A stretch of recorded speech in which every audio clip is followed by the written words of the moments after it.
Hello, everyone, and welcome back to Nightmare Narratives. I can picture some of you already in bed, maybe some of you just getting home from work. Wherever you are, whatever time it is, I'm glad you're here.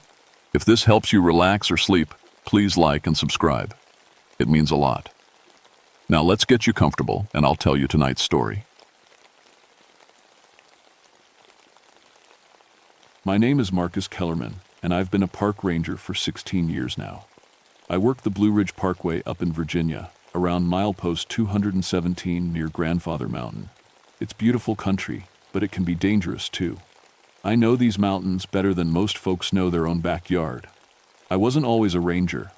Used to work in the coal mines down in West Virginia. But after my wife Sarah died in a car accident, I needed a change. Something clean and honest. Something where I could help people instead of digging holes in the earth. My twin daughters, Emma and Lucy, were only 8 when we moved up here. They're grown now, both in college, but they still call these mountains home. The thing about being a ranger is that people think it's all about giving directions and checking campsites. But when you work the deep wilderness like I do, you become something else. You become the person who goes where others can't or won't go. Cave rescue, that's my specialty. When someone gets lost or hurt in the limestone caves that honeycomb these mountains, they call me.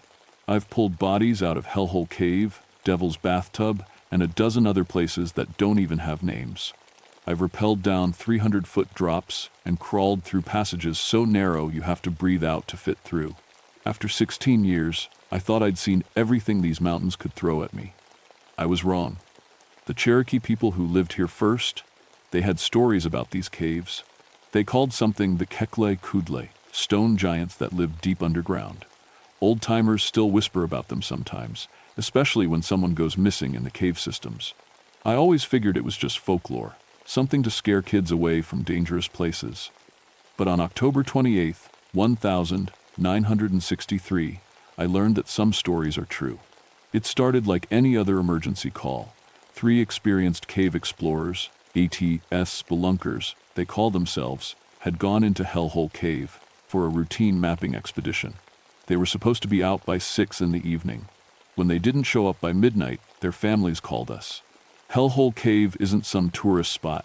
It's a serious cave system that drops straight down into the mountain for over 400 feet. The temperature down there stays around 50 degrees year-round, and there are underground rivers that can flood without warning. Only experienced cavers go in there, and these 3 knew what they were doing. I got the call at my cabin at 2 in the morning. The voice on the radio was Tommy Morrison, our dispatcher. Marcus, we got a situation at Hellhole. 3 cavers overdue. Emergency beacon activated about an hour ago, then went silent. Emergency beacons don't just go silent. They're built to work in the worst conditions. When I heard that, I knew something was wrong. I drove through the night to get there. October in the mountains means early snow, and there was already a light dusting on the ground. Fog banks rolled through the valleys like ghosts, thick enough that my headlights barely cut through them. The temperature was dropping fast, probably down to the 30s. When I reached the cave entrance, I found their truck parked exactly where it should be. Their equipment was laid out neat and organized. These weren't amateur weekend warriors. They had proper gear, proper training, and proper permits. But as I stood there in the pre-dawn darkness, something felt wrong. The woods were too quiet. Usually, you'd hear owls, maybe a fox, rustling in the underbrush. But there was nothing. Even the wind had stopped. It was like the whole mountain was holding its breath. I checked their equipment manifest. Everything was accounted for except what they would have taken underground. AMA, ropes, lights, emergency supplies. Their backup radio was still in the truck, turned on to the emergency frequency. If they'd gotten into trouble, they should have been able to call for help. As the sun came up, I assembled my cave rescue team. Beth Morrison, TCT Tommy's daughter, and our best junior ranger, arrived first. She was only 24 but had more cave experience than most people twice her age. Then came Doc Phillips, our medical officer, and Jake Sullivan, who handled the heavy rescue equipment. We checked our gear twice. Cave rescue isn't something you rush into. One mistake down there, and instead of rescuing 3 people, you become 4 more people who need rescuing. But as we prepared to descend, I noticed something that made my skin crawl. Around the cave entrance, the trees were wrong. Not dead, exactly, but twisted. Their branches bent away from the opening like they were trying to get as far from it as possible. In 16 years of working these mountains, I'd never seen anything like it. Beth noticed it too. "Those trees," she said, pointing. "They look scared." I laughed, but it sounded forced even to me. Trees can't be scared. But looking at them, bent and twisted away from that dark opening in the mountain, I couldn't shake the feeling that she was right. We went down the main shaft at 8 in the morning. The entrance to Hellhole Cave is basically a large crack in the limestone that opens up into a vertical drop. We rappelled down on ropes, our helmet lights cutting through the darkness. Cave air has a particular smell: wet stone, old earth, and something else that's hard to describe. It's the smell of deep places, places where sunlight has never reached. But as we descended, I noticed something different. There was another smell mixed in with the familiar cave scents. Something sharp and bitter, like sulfur. The first 200 feet down went normally. We followed the main passage, checking for signs of the missing cavers. Beth called out their names every few minutes, and we listened for responses. Nothing but our own voices echoing back from the depths. Then, we found the first rope. It was their rope, no question about it. I recognized the bright blue climbing rope they'd been using, but it wasn't hanging where it should be. Instead, it was shredded. Not cut, shredded, like something with massive claws had torn through it. "Bear?" Beth asked, but her voice was uncertain.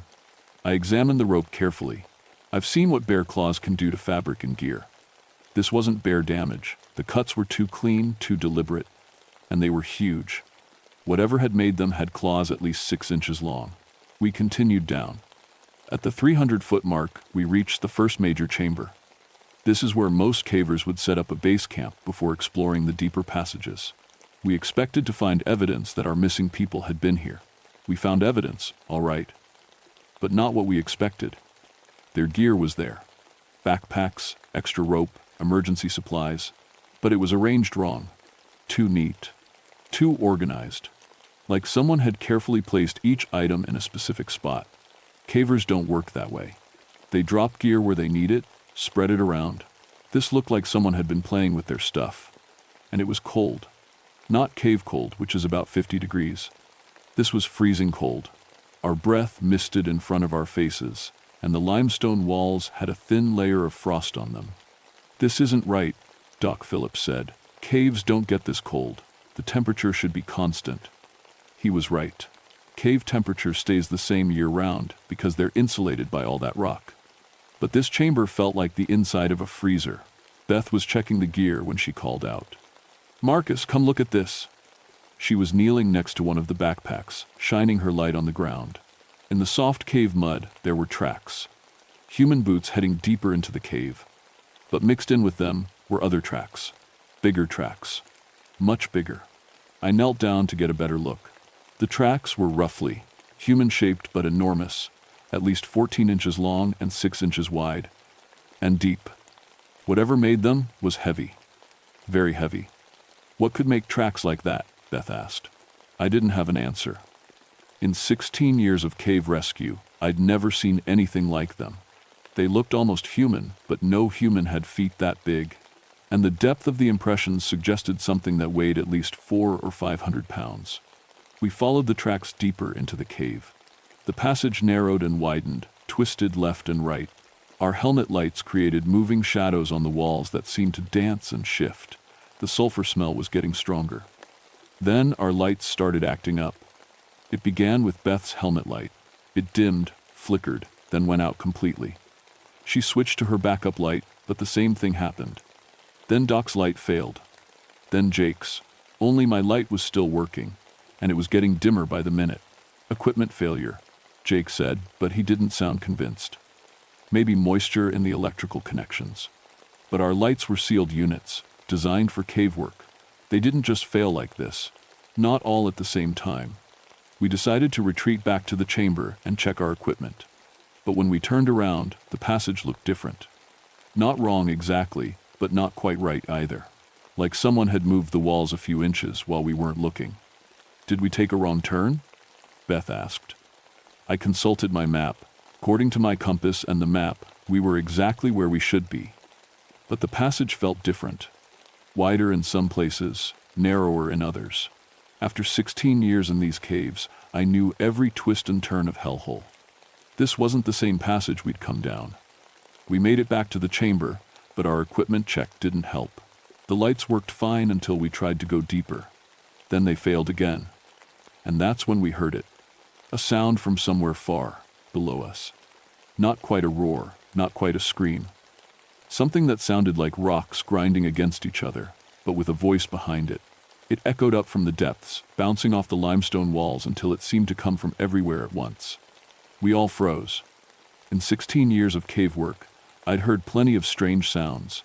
Wind through narrow passages, water dripping, rocks settling. This wasn't any of those. This sounded alive. "What was that?" Beth whispered. Before I could answer, we heard it again. Closer this time. And underneath it, something else. Something that sounded almost like words, but in no language I'd ever heard. That's when Jake found the other rope, not on the ground where it should be if someone had dropped it. It was embedded in the limestone wall, 20 feet above the cave floor. The entire coil of rope pushed into solid stone like the rock was soft clay.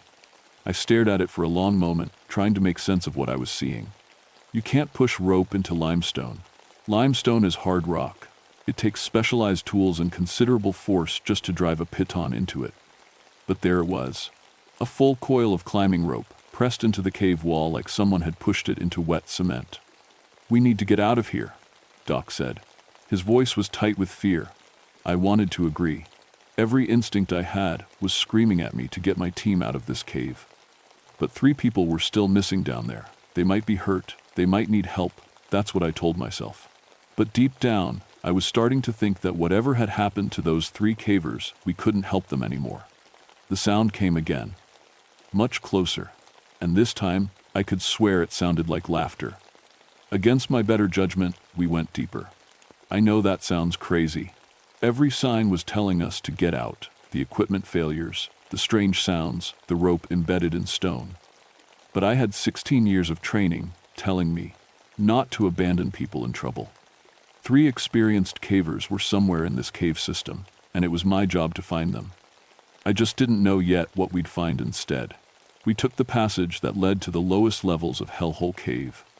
This was expert territory, narrow crawlways, vertical drops, and underground streams that could trap you if you weren't careful. The tracks in the mud continued down this way, human boots and those enormous other prints side by side. The temperature kept dropping. By the time we'd gone another 100 feet down, it was so cold that our breath froze on our face masks. That shouldn't have been possible. We were now almost 500 feet underground, where the temperature should have been stable. But nothing about this cave was behaving the way it should. Beth was crawling through a narrow section when she stopped suddenly. "There's something up ahead," she whispered back to us. I crawled up beside her and looked. The passage opened into another chamber, bigger than the first one, and there was light down there. Not electric light from helmet lamps, but a strange, dim glow that seemed to come from the rock itself. We emerged into the chamber carefully, ready for anything. What we found was worse than anything I could have imagined. It was full of bones, not just a few bones scattered around. Hundreds of them, maybe thousands. They were arranged in neat piles along the chamber walls, sorted by type. Arm bones in one pile, leg bones in another, skulls in a third. Some of the bones looked old, yellowed with age. Others looked fresh, and some of them weren't human. Mixed in with the human remains were bones from animals I couldn't identify. Things with claws like swords and teeth like railroad spikes. Creatures that had never walked the surface of the earth. "My God," Doc whispered. "How long has this been going on?" I didn't answer because I was looking at something that made my blood turn to ice. In the fresh skull pile, I could see 3 that looked new, very new. And next to them were 3 sets of cave gear I recognized. We'd found our missing cavers, but they weren't missing anymore. They were part of the collection. Beth was shaking, and Jake had gone pale as death. Doc was staring at the bone piles like he couldn't quite believe what he was seeing, and I was trying to figure out how to get my team out of there alive. That's when the stones started moving. It began slowly. Just a few small rocks rolling across the cave floor for no reason. Then larger stones, Then, chunks of limestone falling from the ceiling, but not randomly. They fell in patterns, like someone was arranging them. The strange glow was getting brighter. It was coming from the walls themselves, deep inside the limestone. Like there was something behind the rock, trying to get out. And then we heard the voice. Not the grinding, roaring sound from before. This was different. It spoke directly into our minds without using our ears. It spoke in words we could understand, but the voice was like rocks tumbling down a mountainside. Who disturbs the deep places? I've been in dangerous situations before. Cave-ins, flash floods, equipment failures hundreds of feet underground. I know how to stay calm under pressure. But hearing that voice in my head, I nearly lost it completely. Beth grabbed my arm. Did you hear that?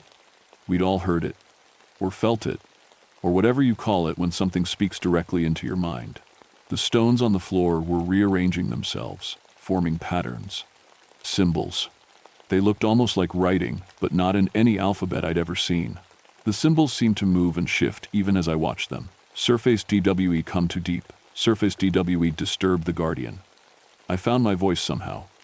We're looking for 3 people. Cavers who came down here yesterday. Are they alive? The laughter that answered me wasn't heard. It was felt. It shook the entire chamber, and more stones fell from the ceiling. They are part of the deep places now, as you will be. That's when I saw it. It came out of a passage I hadn't noticed before, moving with impossible silence for something so large. At first, it just looked like a shadow, darker than the surrounding darkness. But as it entered the chamber, the strange glow revealed what we were facing. The Cherokee called it Kikle Kudle, stone giant. Looking at it, I understood why. It stood at least 12 feet tall, maybe more. Its body looked like it had been carved from living granite, muscles of stone, joints that moved like flowing rock. Its face was roughly human but enormous, with eyes like pieces of coal that burned with their own dark fire. But it was the hands that terrified me most. Each finger ended in a claw that looked like it had been chiseled from black obsidian. Those claws could tear through rope, could push metal into stone, could arrange bones like a housewife arranging flowers. It looked at us for a long moment, and I felt its attention like a physical weight. Those coal-black eyes seemed to see right through us, to measure us, to decide what we were worth. 16 years you have walked above, never coming too deep, never disturbing what should not be disturbed. It knew me. Somehow, this thing had been watching me for 16 years, watching me work in the caves, rescue people, protect the mountains, and it had let me be, as long as I stayed in the shallow places. But now I'd come too deep. The deep places must be protected. The ancient ways must be kept. Surface dwellers who come too deep must stay. The creature moved closer, and I could feel the cold radiating from its stone skin. Our lights failed completely now, leaving only that strange glow from the walls to see by. Jake tried to run. I don't blame him. Faced with something like that, running seems like the only sane option. But the passages had changed again. The way we'd come in was sealed with stones that hadn't been there before. We were trapped. The stone giant reached out with one massive hand toward Beth. Those obsidian claws were inches from her face. That's when I remembered something an old Cherokee man had told me years ago. Something about respect and offerings and the old ways. I reached into my pocket and pulled out the only thing I had that might work. A small pouch of tobacco that I carried for emergencies. Old habit from my mining days. Wait, I said, stepping between the creature and my team. We didn't come to disturb or steal. We came to help. That's what we do. We help people who are lost in the mountains. The coal-black eyes fixed on me. We respect the deep places, I continued, hoping I was remembering the old man's words correctly. We respect the guardian who protects them. We offer this in respect. I held out the tobacco pouch with shaking hands. The creature stared at me for what felt like hours.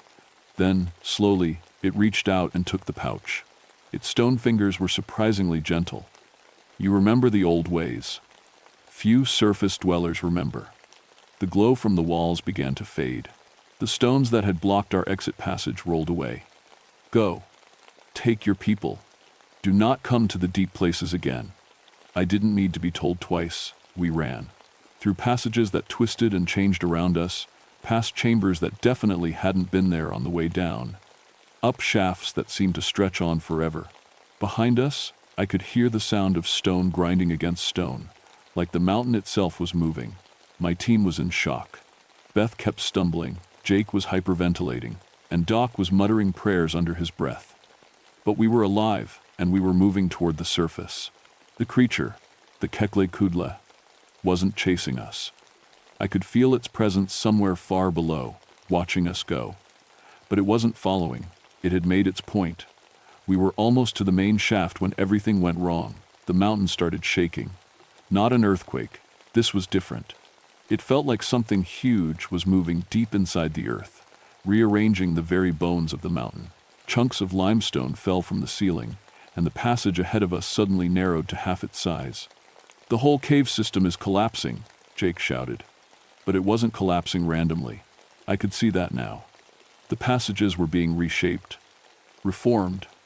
The stone giant was changing the cave, sealing it off from the surface world, making sure that no one else would come too deep. Unfortunately for us, we were still inside when it decided to make those changes.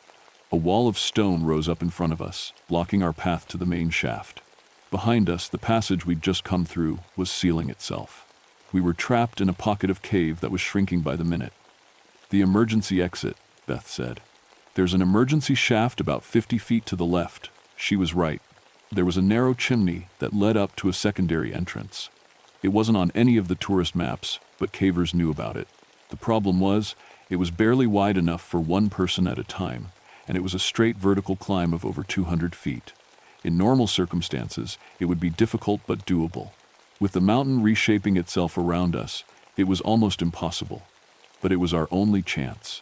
We reached the chimney just as the passage behind us finished sealing itself. The narrow shaft stretched up into darkness, barely 3 feet wide.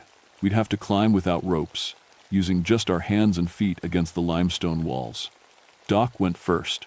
He was the oldest and would move the slowest, so we wanted him to get a head start. Jake followed, then Beth. I came last, making sure everyone was moving. The climb was exhausting.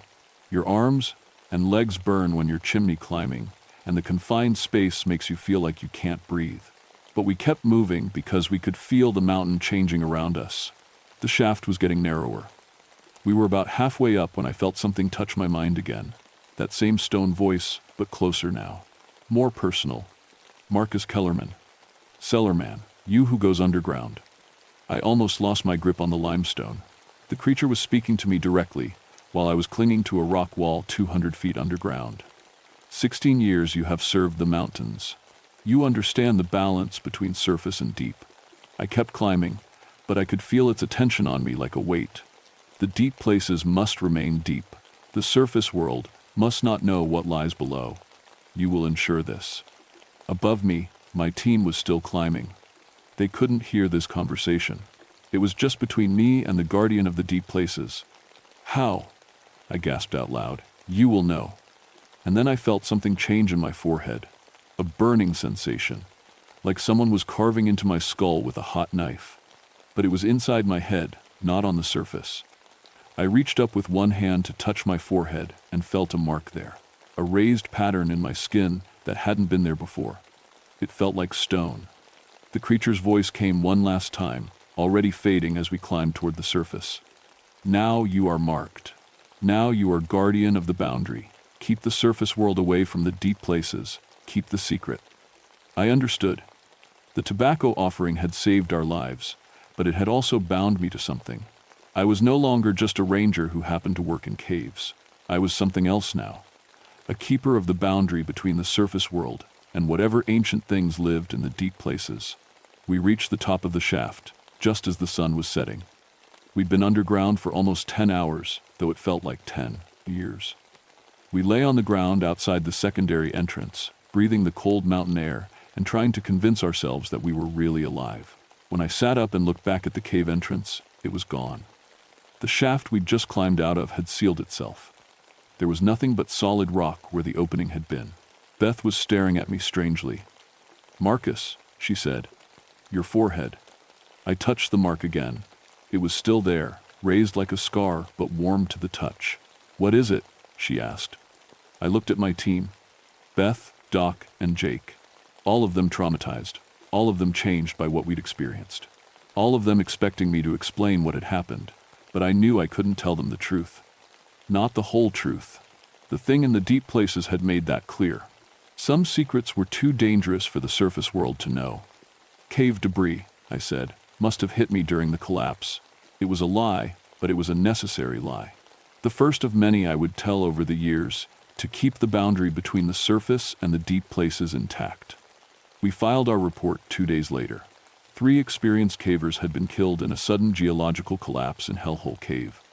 The cave system was declared structurally unstable and permanently closed to the public. The families of the missing cavers received settlement payments from the Park Service. It was all lies, but they were official lies, the kind that get filed away and forgotten. Beth Morrison transferred to a desk job in the main park office the following week. She never went into another cave. When I asked her why, she just touched her head and said, "I still hear the stones moving." Doc Phillips took early retirement and moved to Florida. Jake Sullivan stayed on as a ranger, but requested assignment to the visitor center. Neither of them ever spoke about what happened in Hellhole Cave. As for me, I stayed on. 16 years became 17, then 18, then 20. I'm still working the deep wilderness of the Blue Ridge, but my job has changed. The mark on my forehead never went away. It looks like a scar to most people, a rough circle with lines radiating out from it. Looks like I walked into a tree branch or took a fall on some rocks.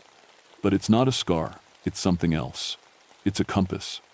No matter where I am in the mountains, that mark points toward the sealed entrance to Hellhole Cave. I can feel it pulling at me, reminding me of my responsibility. I am the guardian of the boundary now. I keep people away from the deep places. Over the years, I've had to file a lot of reports about geological instability and sudden cave collapses. I've had to convince a lot of experienced cavers that certain cave systems were too dangerous to explore. I've had to lie to families about what happened to their loved ones who went too deep. It's not easy work, but it's necessary work. The thing about the deep places is that they're always there, always waiting. New caves open up sometimes. Old ones that have been sealed for decades suddenly become accessible again. And there are always people who want to explore them, to push deeper, to see what's down there. My job is to make sure they don't. Sometimes I hear things in the quiet moments. Stone grinding against stone, deep underground. The sound of something vast moving in spaces that don't appear on any map. And sometimes, very rarely, I hear that voice again. The voice of the Kekla Kudla, the guardian of the deep places. It doesn't speak in words anymore. It doesn't need to. We understand each other now. I have twin daughters, Emma and Lucy. They're 28 now, both married with children of their own. They bring my grandkids to visit the mountains sometimes, and the little ones love to explore. But they never go into caves. They don't even ask to. Kids can sense things that adults have forgotten how to see. They know, instinctively, that some places are meant to be left alone. I'm 57 now. In a few years, I'll retire from the Park Service. When that time comes, I'll need to find someone else to take my place. Someone who understands the responsibility. Someone who can keep the boundary intact. Because the deep places are still there. They're always there. And sometimes, when the fog rolls thick through the valleys and the temperature drops just a little too fast, I can feel them calling. Calling to anyone foolish enough to go too deep. If you ever find yourself hiking in the Blue Ridge Mountains, stick to the marked trails. Don't explore caves that aren't on the official park maps. And if you hear stones grinding together in the darkness below, turn around and walk away. Some doors should never be opened. Some places should never be disturbed. And some secrets should stay buried in the deep places where they belong. Trust me on this. I'm the one who keeps watch. My name is Marcus Kellerman, and I guard the boundary between the world you know and the world you pray you'll never see. The mountains are beautiful, but they keep their own secrets, and I help them keep those secrets safe.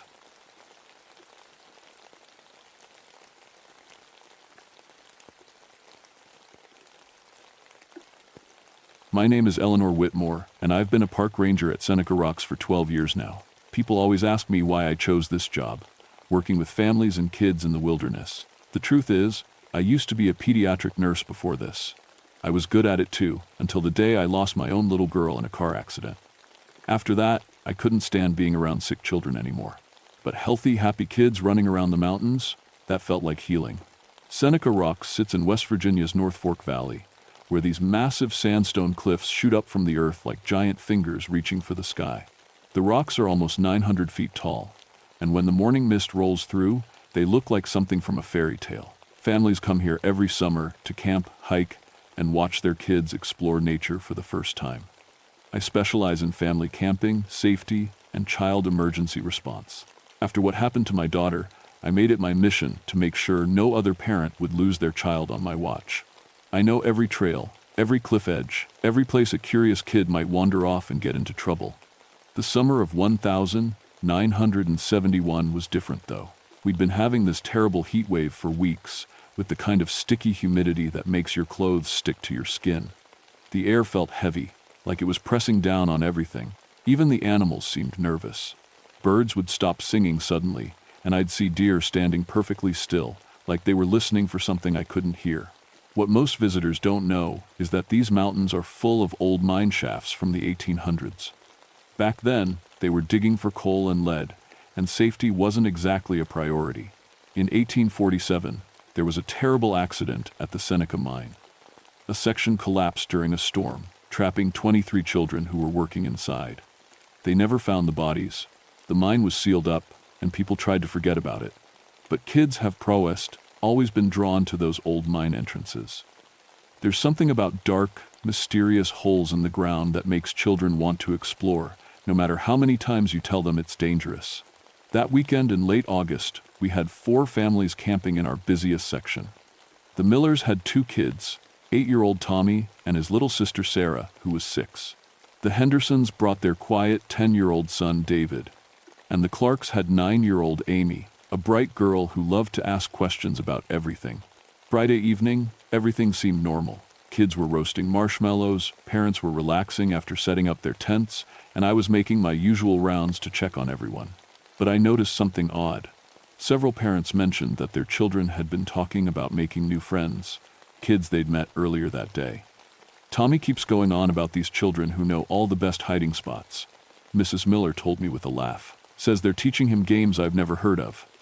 Mrs. Henderson said something similar about David, and so did the Clarks about Amy. When I asked where these other children were camping, the parents looked confused.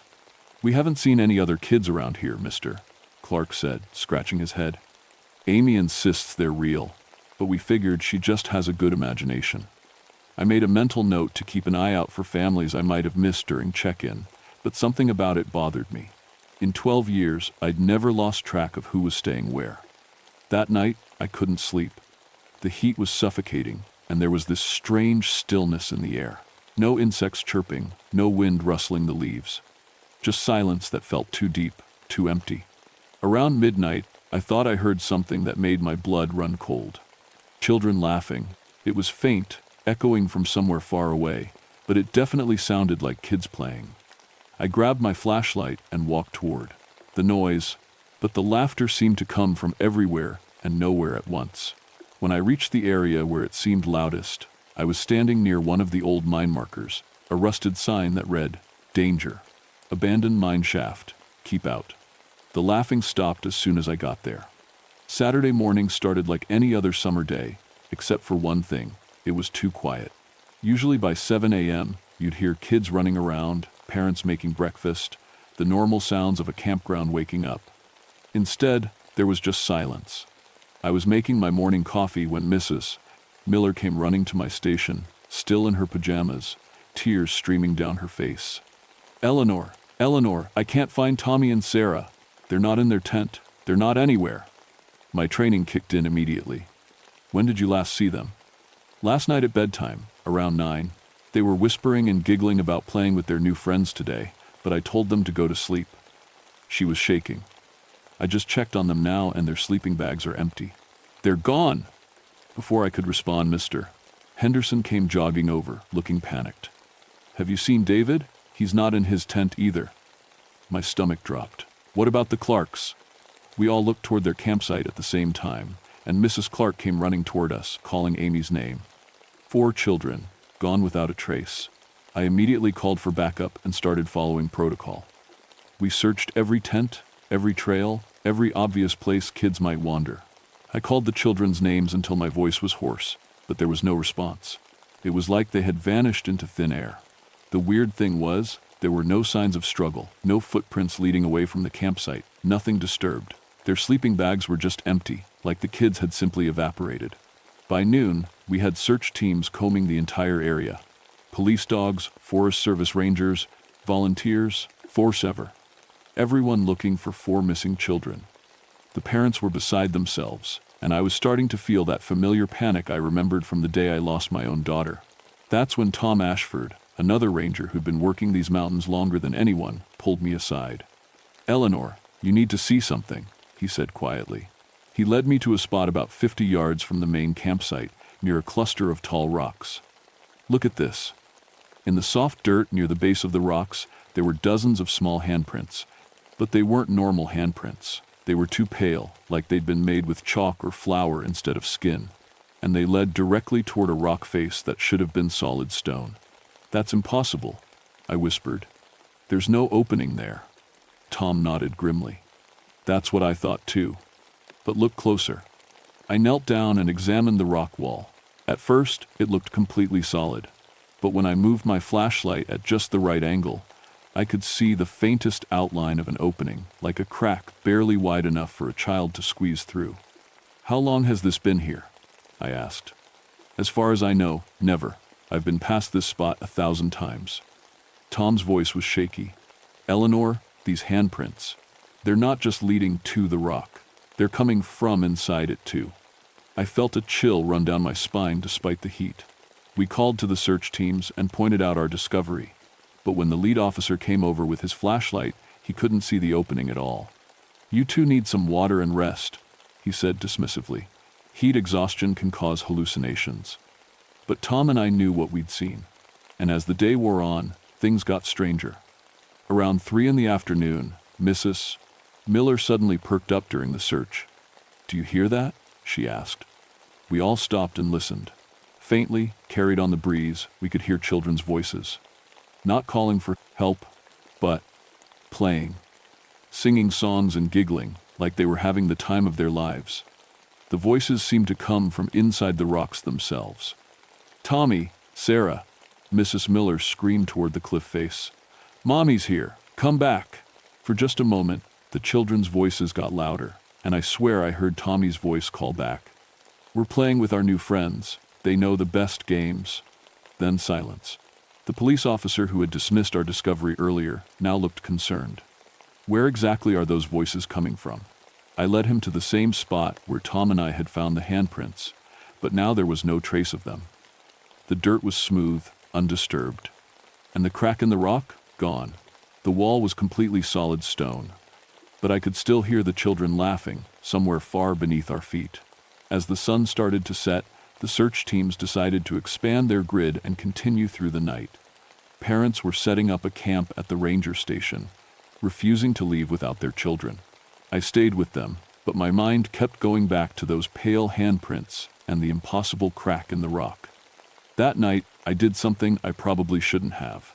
I snuck back to the spot with my strongest flashlight and camping gear. If there was even a chance those children were somewhere in the rocks, I had to find them. The moment I approached the cliff face alone, the crack reappeared. Clear as day, just wide enough for a small person to squeeze through. I could feel cool air coming from inside, carrying the faint sound of children's voices. "Hello?" I called softly. "Tommy? Sarah? David? Amy?" The voices stopped. Then, slowly, I heard footsteps coming toward me from deep inside the rock. Small footsteps, like children walking on stone. But what stepped out of that impossible crack wasn't the missing children. It was a boy about 10 years old, wearing clothes from another time, rough brown pants, a cotton shirt, and suspenders. His skin was pale as moonlight, and his eyes were completely black. When he smiled at me, his teeth looked like they were made of stone. "Are you here to play too?" he asked in a voice that echoed like he was speaking from the bottom of a well. I stumbled backward, my flashlight shaking in my hands. The boy didn't seem real, like I was looking at him through water or fog. "Who are you?" I whispered. "I'm Samuel," he said, tilting his head. We've been waiting so long for new friends. The others are inside, playing our games. Would you like to join them?" Behind him, I could see other children emerging from the crack in the rock. All pale, all wearing old-fashioned clothes, all with those terrible black eyes. And mixed in with them, I saw Tommy, Sarah, David, and Amy. But something was wrong with them too. Their skin was starting to look pale, and their eyes were becoming darker. "Let them go," I said, trying to keep my voice steady. "Their parents are looking for them." Samuel's smile faded. "But we're so lonely. We've been alone in the dark for so long. They're our friends now. They want to stay and play with us forever." That's when I understood what I was dealing with. These weren't living children. These were the spirits of the kids who died in the mine collapse over 100 years ago. And somehow, they were turning the missing children into spirits just like them. I stood there facing Samuel and his ghostly companions, my heart pounding so hard I thought it might burst. The missing children were right there, but they looked different. Tommy and Sarah were holding hands with two pale children I didn't recognize. David was standing behind a girl in an old-fashioned dress. Amy was braiding the hair of another spirit child, humming softly. "You have to let them come home," I said, trying to use the calm voice I'd learned from my nursing days. "Their families love them. They're worried sick." Samuel's black eyes seemed to get even darker. "Families leave. Families forget. We had families too, once. But they sealed us in the dark and tried to pretend we never existed." The other spirit children moved closer, forming a circle around the living children. I noticed that Tommy and Sarah's skin was definitely paler than it had been, and their movements seemed slower, like they were moving underwater. "How long have the children been with you?" I asked. "Time is different here," said a girl spirit wearing a tattered mining helmet. "We've been playing for days, or maybe years. They're almost ready to stay with us forever." My blood went cold. Whatever was happening to the missing children, it was getting worse the longer they stayed with these spirits.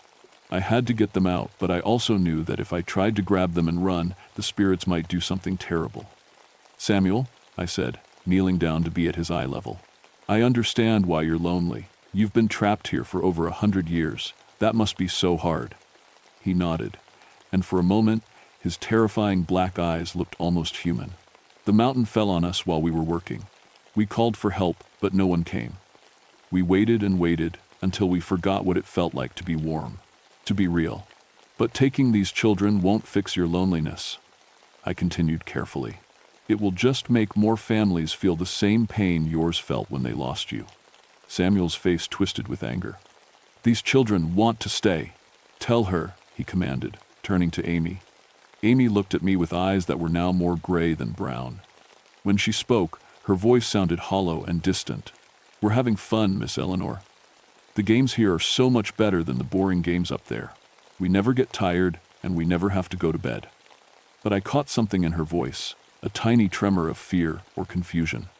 These children weren't making this choice freely. The spirits were doing something to their minds, making them forget their real lives. "Amy, do you remember your parents? Do you remember camping with your mom and dad?" She blinked slowly, and for just a second, her eyes cleared. "Mommy? Where's my mommy?" Samuel hissed and waved his hand, and Amy's eyes went gray again. "We don't need mommies and daddies here. We have each other." That's when I realized I was running out of time. The longer these children stayed with the spirits, the more they would forget about their real lives. Soon, they would become spirits themselves, trapped forever in this nightmare place. "I want to see where they're playing," I said suddenly. "If it's so wonderful, maybe I can understand why they want to stay." Samuel looked suspicious, but also pleased. "You want to come into our home?" "Just for a little while," I lied. "To see what makes it so special." He smiled his terrible stone-toothed smile and gestured toward the crack in the rock. "Follow us. But be warned, adults don't usually like our games as much as children do." I squeezed through the opening in the rock, my flashlight cutting through the darkness ahead. The space beyond was impossible, a vast underground cavern that should not have existed inside a solid cliff face. The walls were covered with old mining equipment, rusted pickaxes and broken lanterns. But the strangest part was the sound. Children playing, dozens of them, maybe hundreds. I could hear tag games and jump rope songs, hide-and-seek counting, all echoing through the tunnels that branched off from the main cavern. But when I shined my light toward the sounds, I never saw anyone playing. "Where are all the other children?" I asked. "Everywhere," Samuel said happily. "Some have been here since the mountain fell. Some joined us later, when they wandered too close to our doors. We have children from many different times now." The idea that there had been other missing children over the years made me sick. How many families had lost their kids to these spirits? How many children were trapped down here? As we walked deeper into the cavern, I started to see them. Dozens of pale children in clothes from different eras. Some wore mining clothes like Samuel. Others had on clothes from the early 1900s, the 1920s, the 1940s. All of them had the same black eyes and stone-pale skin, and scattered among them were children in modern clothes. Recent additions to this ghostly family. "You've been taking children for over a century," I whispered in horror. "We only take the lonely ones," said the girl with the mining helmet. "The ones who feel forgotten or sad. We can sense them from far away."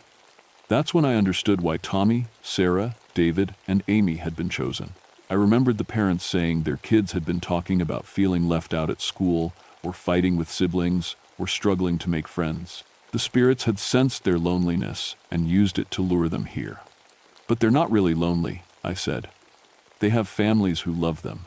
They just needed someone to listen to their problems and help them work through them." Samuel's face darkened. "Love isn't enough. Love didn't save us when the mountain fell. Love didn't bring us back to life." The spirit children started moving closer, and I realized I was in serious danger. The temperature in the cavern was dropping rapidly, and I could see my breath in the beam of my flashlight. The walls seemed to be closing in, and the playful sounds of children were becoming more sinister. Laughter that was too sharp, singing that was too fast. "You're going to stay with us too, aren't you?" Samuel asked, but it didn't sound like a question anymore. It sounded like a threat. That's when I saw them, huddled together in an alcove. Tommy, Sarah, David, and Amy. They were sitting in a circle with several spirit children, playing some kind of hand-clapping game, but their movements were slow and jerky, like puppets being controlled by invisible strings. Their skin was almost translucent now, and I could see dark veins spreading under the surface. They were dying. Or worse, they were becoming like the spirits, trapped forever between life and death. "Let me play with them," I said quickly. "If their games are so wonderful, I want to learn them too." Samuel nodded and led me to the circle. As I sat down between Tommy and Amy, I could feel the cold radiating from their small bodies. When Tommy looked at me, his eyes were completely black. "Miss Eleanor," he said in that hollow, echoing voice, "we're learning the best games. This one is called Remember the Light."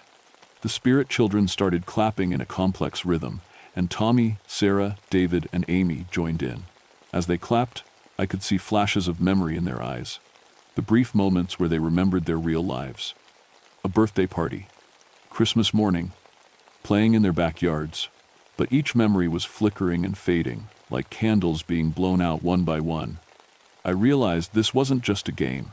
It was how the spirits were stealing the children's memories, erasing their connections to the living world so they could never find their way back. "Stop!" I shouted, grabbing Tommy's hands to break the rhythm. "You have to remember who you are. Remember your mom and dad. Remember your real home." The spirit children hissed and moved toward me, their black eyes blazing with anger. Samuel's voice boomed through the cavern. "You're trying to take our friends away. That's not fair. And you're trying to take these children away from their families forever," I shot back. "That's not fair either." The spirits surrounded us, and I knew I had only seconds before they did something terrible. I had to think like a child psychologist, not a frightened adult. These spirits weren't evil. They were traumatized children who had been alone and scared for over a century. They didn't understand the difference between sharing friendship and stealing lives. "Samuel," I said, still holding Tommy's hands tight, "what if there was a way for you to have friends without taking them away from their families forever?" Samuel tilted his head, and the other spirits stopped moving toward me. "What do you mean?" I took a deep breath, knowing that what I was about to suggest would change my life forever. But looking at Tommy, Sarah, David, and Amy, seeing how pale and empty their eyes were becoming, I knew I had to try something desperate. What if I promised to bring children to visit you?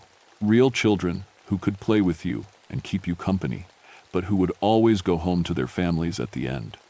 The spirits looked confused. Visit? Asked the girl with the mining helmet. Yes, like having friends come over to play, but they don't spend the night. They come for a few hours, play games, tell stories, and then they go home for dinner with their parents. Samuel's black eyes seemed to flicker with something almost like hope. But they would come back? If they wanted to, yes. And if I could find children who were lonely and needed friends, maybe they would want to come back a lot. I was making this up as I went along, but I could see that the idea was appealing to them. These spirits had been isolated for so long that they didn't understand the difference between friendship and imprisonment. There are a lot of children who feel lonely, I continued, thinking about all the kids I'd met in my years as a ranger and a nurse. Children who have trouble making friends at school or who feel different from other kids. They might really enjoy having special friends who understand what it's like to feel alone. Samuel looked around at the other spirits, and I could see them having some kind of silent conversation. Finally, he turned back to me. But what if they decide they don't want to visit us anymore? What if they forget about us like everyone else did? Then you let them go, and I'll help you find new friends. There will always be lonely children who need someone to play with, but the important thing is that they have to choose to be your friends. You can't take that choice away from them. The spirits murmured among themselves, and I could feel Tommy's hands getting warmer in mine. His eyes were still black, but they seemed less empty than before. And you? Samuel asked. Would you visit us too? I thought about my own loneliness, the grief I'd been carrying for years since losing my daughter. In a strange way, I understood these spirits better than they knew. Yes, I said softly. I would visit you too. I know what it's like to lose someone you love. I know what it's like to feel alone. Samuel's stone-pale face softened slightly. You lost a child. I did. A little girl about your age. And I've been lonely ever since. Is that why you take care of the children who come to the mountain? I nodded, surprised by how perceptive he was.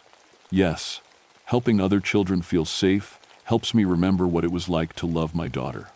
Samuel looked at Tommy, Sarah, David, and Amy, then back at me. If we let them go back to their families, will you really bring us new friends? I promise, I said. But you have to understand, these children aren't your property. They're people with their own lives and feelings. If you want to be their friends, you have to respect that. The spirit boy was quiet for a long moment, and I could hear the whispers of dozens of other spirits throughout the cavern. Finally, Samuel nodded. We accept your bargain, but if you break your promise, I won't, I said firmly. I give you my word, as someone who understands loss. Samuel waved his hand, and suddenly the 4 missing children gasped like they were coming up from underwater. The black drained from their eyes, their skin started to look normal again, and they looked around in confusion. Miss Eleanor? Amy said in her normal voice. Where are we? I was having the strangest dream. You're safe, I told them. We're going to go home now. But as I helped the children stand up, Samuel grabbed my arm with his cold, pale hand. Remember your promise, he whispered. We'll be waiting. The walk back through the cavern felt like it took hours, but finally we emerged from the crack in the rock. The moment we stepped into the cool night air, the children seemed to fully wake up from whatever spell they'd been under. Mommy, Sarah cried, and I looked up to see the search team still combing the area with flashlights. The parents had never stopped looking. The reunion was everything I'd hoped for, tears, hugs, and relief beyond words. But when the parents asked where the children had been, I found myself giving a carefully edited version of the truth. They wandered into an old mine shaft, I said. They got turned around in the tunnels and couldn't find their way out. It took us this long to track them down and bring them back safely. The children seemed confused by this explanation, but their memories of the spirit world were already fading like a strange dream. Within a few hours, they would probably convince themselves that's exactly what had happened. But I would remember everything, and I would keep my promise. That was 30 years ago.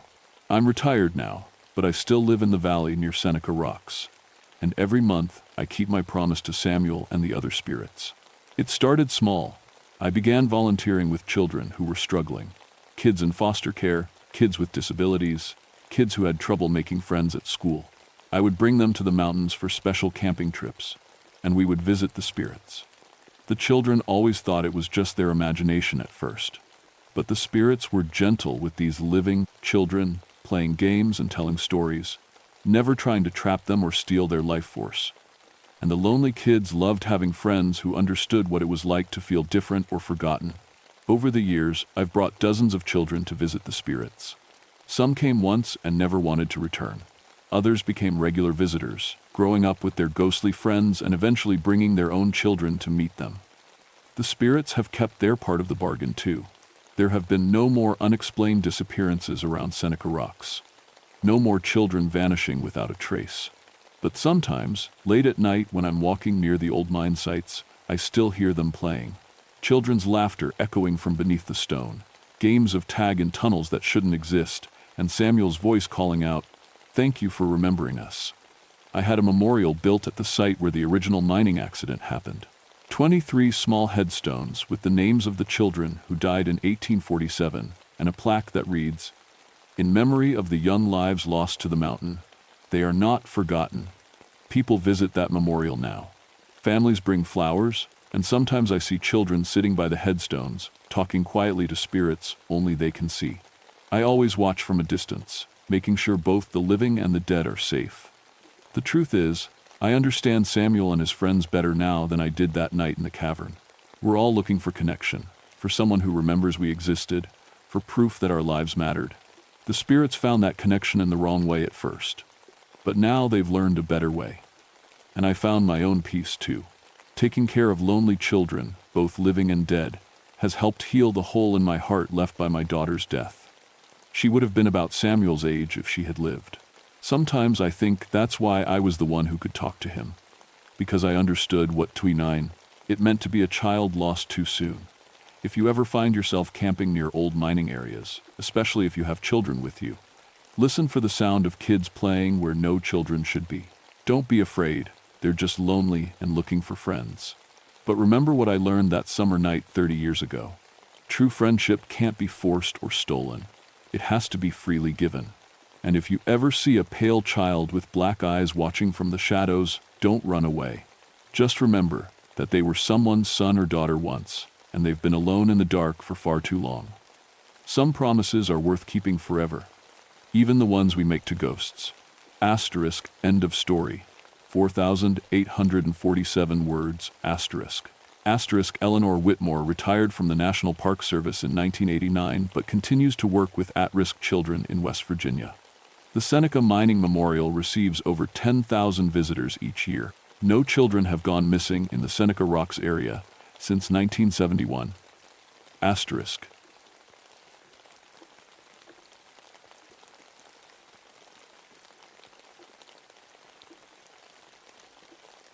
My name is Robert Kinsman, but everyone calls me Bobby. I've been a park ranger on the Blue Ridge Parkway for 22 years now, and in all that time, I thought I'd seen everything these mountains could throw at me. Car wrecks, heart attacks, hypothermia cases, folks who got too close to the edge and paid for it. Death was part of the job, same as checking permits and maintaining trails. I was wrong about having seen everything. November 15th, 1989 started like any other late autumn day on Devil's Backbone Ridge. The Weather Service had been screaming about an ice storm coming in, and we'd already closed the parkway through traffic. Smart folks had headed home. The stubborn ones were about to learn why we call this stretch of road the Devil's Backbone. I was finishing my rounds at the Rough Ridge Overlook when the radio crackled. Unit 7, we've got a report of an injured hiker up on Devil's Backbone Trail. Anonymous caller said someone's hurt bad up there. I grabbed the handset. This is Bobby. You sure about that location? Trail's been closed since yesterday. That's what dispatch says. Caller hung up before we could get details. I looked out at the ridgeline through my truck's windshield. The granite cliffs rose like broken teeth against gray sky, already glazed with ice. Fog rolled between the peaks, like smoke from some giant's campfire. In weather like this, Devil's Backbone became a death trap. One wrong step and you'd fall 300 feet onto the rocks below. But if someone was hurt up there, they wouldn't last long. The temperature was dropping fast, and the freezing rain had started again, tapping against my windshield like bony fingers. I'd been a medic in Vietnam before this job. Saw plenty of young men die in places they never should have been. That's what drew me to wilderness medicine, using those same skills to save lives instead of just watching them slip away. 22 years of emergency responses had taught me that time was everything. Every minute you waited was a minute closer to losing someone. I radioed back to confirm I was responding, then started loading my pack. Medical supplies, rope, emergency shelter, flares, the works. If someone was hurt on Devil's Backbone, it would take everything I had to get them out alive. The trail started easy enough, wide, well-marked path through bare hardwoods. But as I climbed higher, the ice got thicker. My boots crunched through a skin of ice with each step, and I had to use my hiking poles just to stay upright. The fog was getting denser too, cutting visibility down to maybe 30 feet. That's when I first heard it. A sound like nothing I'd ever encountered in these mountains. Low, rumbling, almost like a growl but deeper. It seemed to come from everywhere and nowhere at once, echoing off the cliff faces until I couldn't tell which direction it was coming from. I stopped, listening. The forest had gone completely silent. No birds, no squirrels chattering, no wind through the branches. Even the freezing rain seemed muffled. In 22 years of walking these trails, I'd never experienced quiet like that. It wasn't natural. The growling came again, closer this time. My hand went to the radio clipped to my belt, but something stopped me from calling it in. What would I say? That I heard a scary noise? Rangers were supposed to be made of tougher stuff. I kept climbing. The trail switchbacked up through a grove of twisted mountain laurel, their branches heavy with ice. In summer, this section bloomed white and pink, beautiful as a wedding cake. Now it looked like a crystal graveyard, every branch and twig encased in ice that clicked and chimed in the wind. That's where I found the first sign that something was wrong. Footprints in the thin snow, but not human ones. They were huge, bigger than any dog I'd ever seen, with claw marks gouging deep into the earth. The prints were fresh, too, steam still rising from them in the cold air. Whatever made them had passed this way maybe 10 minutes ago. I knelt down to get a better look. The prints were easily 6 inches across, with 4 distinct toe pads and claw marks that extended another 2 inches beyond that. But here's what made my skin crawl. They were spaced too far apart. Whatever was walking on 4 legs had to be the size of a small horse. I've seen black bear tracks, mountain lion tracks, even the occasional coyote. This wasn't any of those. This was something else entirely. The growling came again, much closer now. Close enough that I could feel it in my chest, a low vibration that made my teeth ache. I looked around, trying to spot whatever was making the sound, but the fog had thickened until I could barely see the trail markers. That's when I noticed something that made my blood run cold. The footprints weren't just animal tracks. They were following the trail, following it upward toward Devil's Backbone Ridge, exactly where I was heading. I followed those massive tracks for another half-mile, my unease growing with every step. The prints stayed on the trail like whatever made them knew exactly where it was going. Every few hundred yards, I'd find places where the creature had stopped, claw marks gouged into tree bark, or patches of ground torn up like it had been digging. The fog kept getting thicker. By the time I reached the first overlook, I could barely see 20 feet in any direction. The silence was oppressive, broken only by the steady drip of melting ice and the occasional crack of a branch giving way under the weight. That's when I heard the screaming. Human screaming, high-pitched and desperate, coming from somewhere up ahead. All thoughts of mysterious tracks vanished. Someone was in serious trouble. I dropped my pack and grabbed my medical kit, then started running up the trail as fast as the icy conditions would allow. The screaming came again, closer now, followed by words I could almost make out. It sounded like a man's voice. Young, maybe early 20s. Help! Oh God, somebody help me! I found him at Devil's Backbone Overlook, the most dangerous spot on the entire trail. The kid, he couldn't have been more than 25, was clinging to the edge of the granite cliff, his legs dangling over 300 feet of empty air. His hiking boots had found purchase on a narrow ledge about 6 feet down, but it was crumbling under his weight. Hold on, I called out, dropping to my belly and army crawling to the edge. Don't move, I'm coming. The kid looked up at me with wild, terrified eyes. I can't hold on much longer. The rocks are breaking. I could see what had happened. The overlook had a guardrail, but someone had broken through it.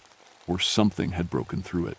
The metal posts were bent outward like they'd been hit by a truck, and chunks of granite lay scattered around the opening. But that wasn't what made my hands shake as I rigged up my climbing rope. What made my hands shake were the claw marks. Deep gouges in the granite, 4 parallel lines, each as thick as my thumb. They started at the broken guardrail and ran right to the edge of the cliff, like something massive had dragged the kid to the brink. I got my rope anchored to a solid pine tree and rappelled down to him. The kid's name was Marcus, a college student from Asheville who'd driven up to take photos of the ice storm. He kept babbling about what had happened, but his story didn't make sense. "It came out of the fog," he said as I got a harness around him. "Biggest dog I ever saw, but it wasn't a dog. Eyes like headlights, red as brake lights. It looked right at me and I knew it was going to kill me." "Easy," I said, checking his grip on the rope. "Just a black bear, probably. Fog plays tricks on you up here." But even as I said it, I was thinking about those claw marks in the granite. Bear claws couldn't cut stone like that. Nothing could. We got him up over the edge, and I did a quick medical check. Scraped hands, mild hypothermia, scared half to death, but basically okay. The smart thing would have been to get him off the mountain immediately, call for a helicopter evacuation. Instead, I made the mistake of asking about the dog. "Tell me exactly what you saw," I said as I wrapped him in my emergency blanket. Marcus shivered, but not from cold. I was taking pictures by the guardrail when the fog rolled in thick. Couldn't see anything, so I started packing up my camera. That's when I heard it breathing. Breathing? Like a steam engine, real deep and loud. I turned around and it was just standing there, maybe 10 feet away. Had to be 6 feet long, black as coal, but the worst part was its eyes. They glowed red, and when it looked at me, I felt like it was looking right through me, like it knew when I was going to die. The kid was shaking now, and not from the cold. It started walking toward me, real slow, like it had all the time in the world. I backed up against the guardrail, but it kept coming. Then it did something that still gives me nightmares. "What?" It smiled, pulled back its lips and showed me teeth like railroad spikes, and it smiled like it knew a secret I didn't want to hear. I felt ice forming in my stomach that had nothing to do with the weather. Then what happened? I don't remember exactly. Everything went black for a second, like I passed out standing up. When I came to, I was hanging off the cliff, and the guardrail was smashed. But I could hear it up there, walking around, sniffing the air like it was tracking something. Marcus grabbed my arm with hands that felt like ice. "Mr. Kinsman, that thing wasn't trying to kill me. It was trying to make me kill myself, and I think it's still up there." As if summoned by his words, that deep growling echoed through the fog around us. Closer than before. Much closer. I helped Marcus to his feet and started leading him back down the trail, but every instinct I'd developed in 22 years of wilderness work was screaming danger. Whatever was up there in the fog, it wasn't done with us. The tracks proved it. Fresh prints in the mud beside the trail, following us down the mountain, stalking us. I radioed for emergency evacuation, but the response crackled with static. Negative on helicopter. Weather conditions. Ground evacuation only. We were on our own, being hunted by something that shouldn't exist, with no way off the mountain except on foot. And the fog was getting thicker. The descent should have been simple. Follow the trail markers, get Marcus to my truck, drive him to safety. But nothing about that day was going according to plan. The fog had become so thick we could barely see our own feet. I had to use my flashlight just to find the trail markers, and even then we moved at a crawl. Marcus stayed close behind me, jumping at every sound. I couldn't blame him. Those massive footprints kept appearing beside the trail, sometimes on it, always following us down. We were maybe halfway to the parking area when we met Janet and Tom Weatherby. They were day hikers from Virginia, a couple in their 50s who'd been caught by the storm and were trying to find their way out. I found them huddled under a rock overhang, hypothermic and disoriented. "Thank God you're here," Janet said when my flashlight beam found them. "We've been hearing the strangest things. Sounds like something huge, moving around in the fog." Tom nodded, his lips blue with cold.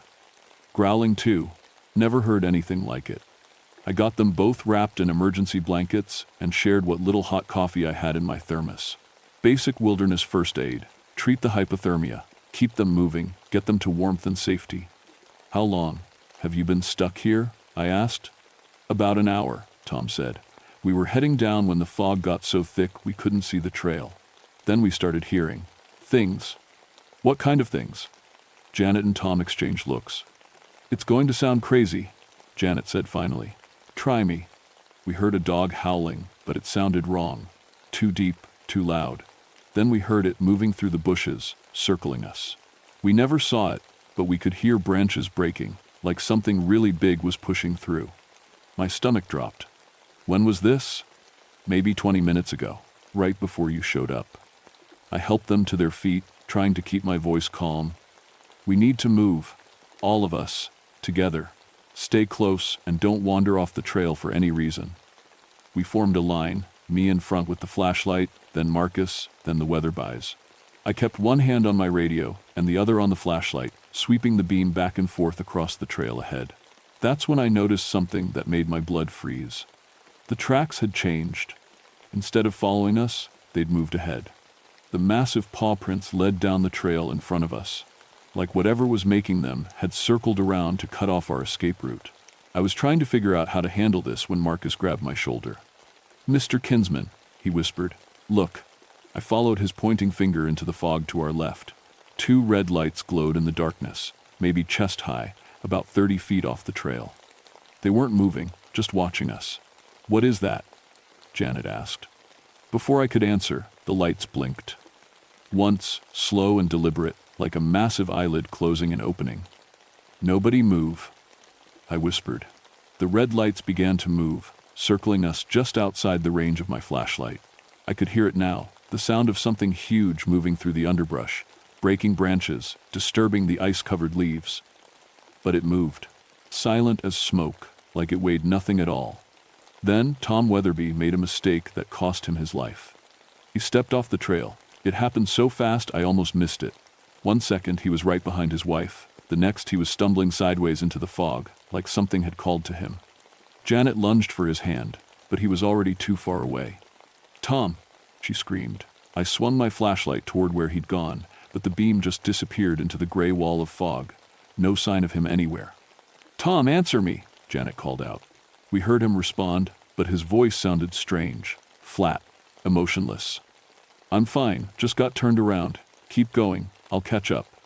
Janet started to follow his voice, but I grabbed her arm. "That's not your husband," I said. "What do you mean? Of course it's Tom." But I'd heard that tone before, in Vietnam. It was the voice of a man who'd given up, who'd decided he was already dead.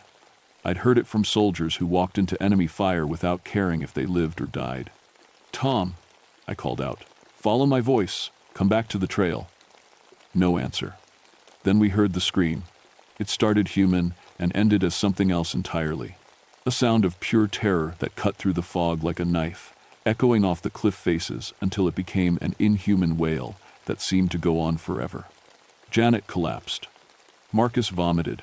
I stood there with my flashlight shaking in my hand, trying to process what I'd just heard. When the screaming finally stopped, the silence that followed was worse than any sound.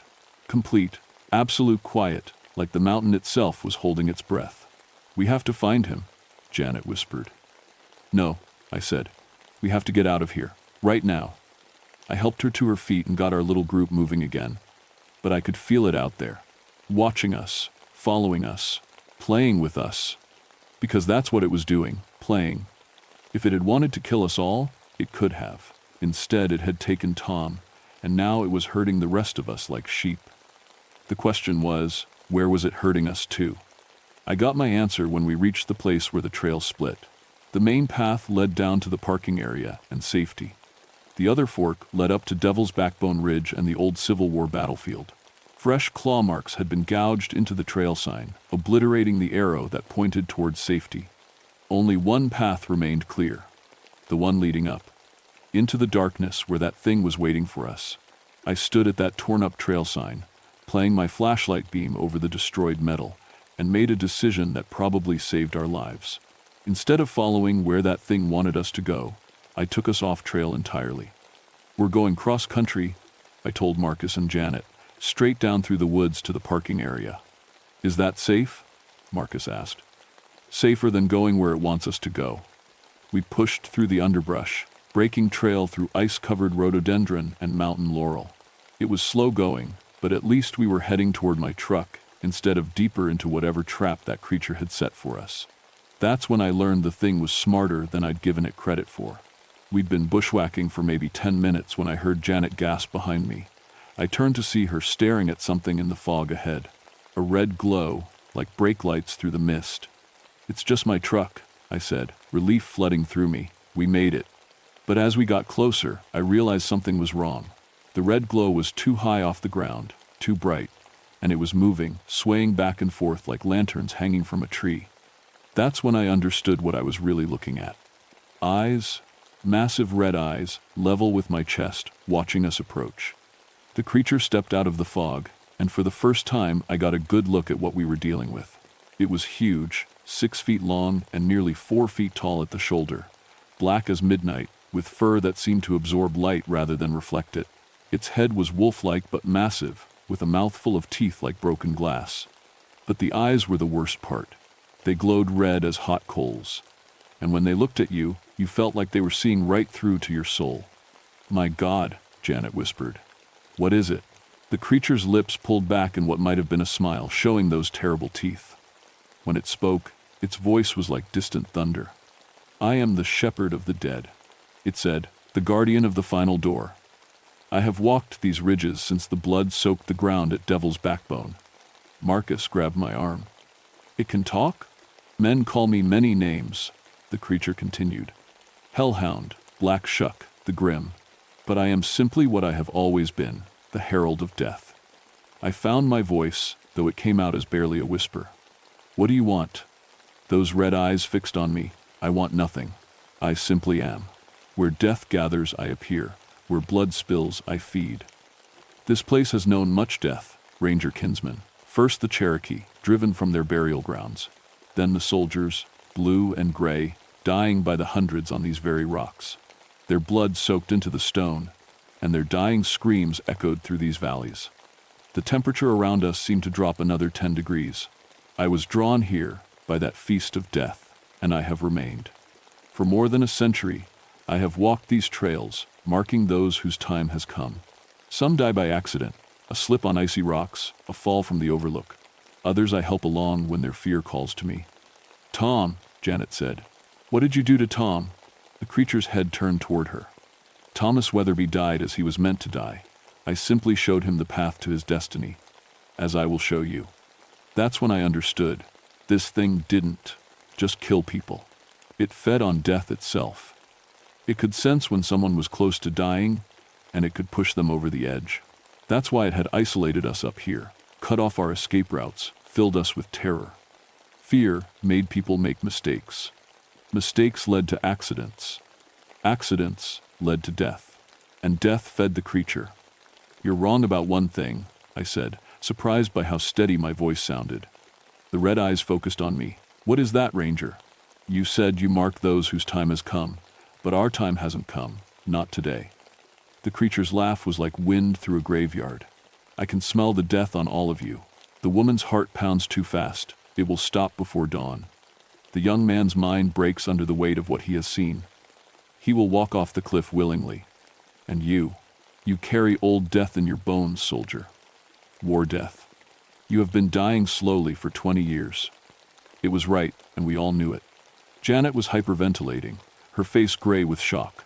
Marcus was barely holding it together, his eyes darting around like he expected to see Tom's ghost materialize. And me? I'd been fighting the war in my head for 2 decades, seeing dead soldiers in every shadow. But there was one thing the creature didn't understand about Rangers. About soldiers, about people who've chosen to put their lives on the line for others. Sometimes we don't fight to live. Sometimes we fight just to make sure others can. I pulled the flare gun from my belt and fired it straight into those glowing red eyes.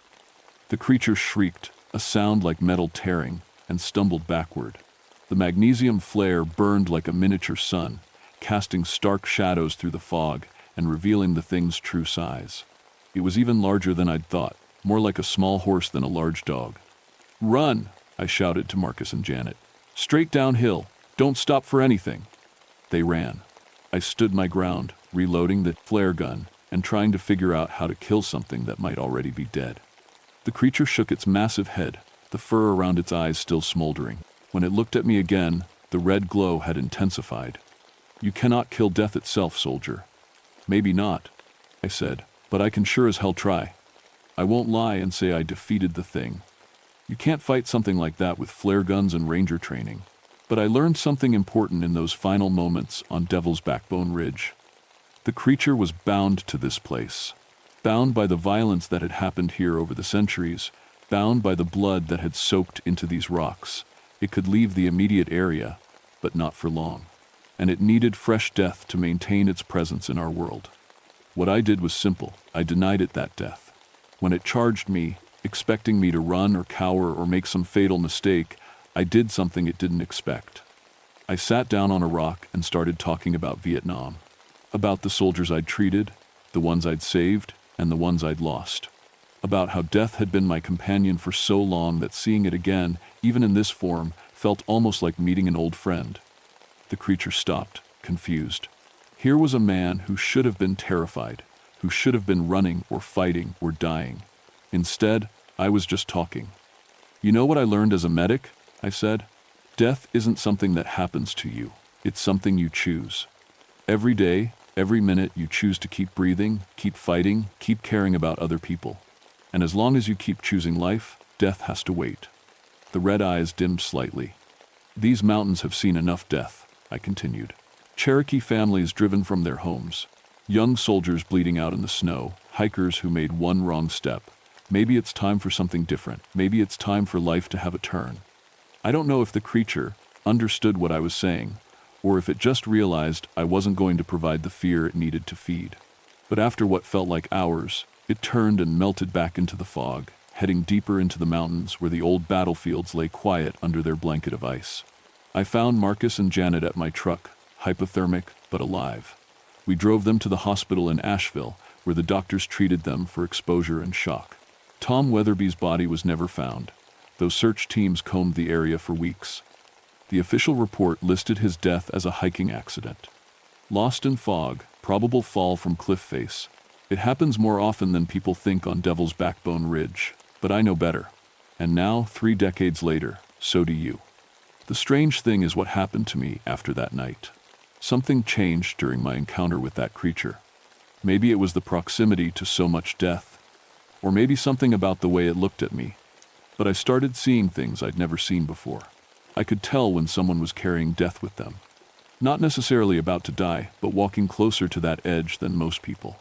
I saw it in the eyes of hikers who'd pushed too hard, climbers who'd grown careless, drivers who'd been drinking before taking the mountain curves.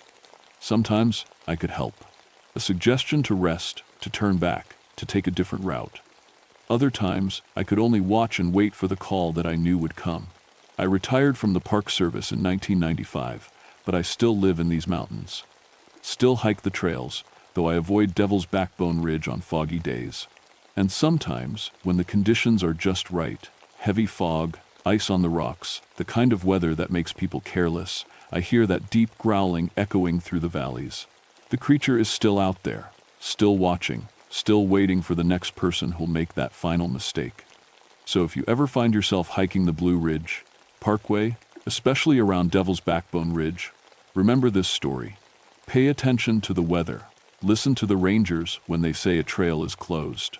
And if you see red lights glowing in the fog, if you hear something breathing in the darkness that sounds too big to be human, turn around. Walk away. Choose life, because death is patient. It can wait. And on Devil's Backbone Ridge, it's always watching. The Cherokee had a name for that ridge, long before white settlers arrived.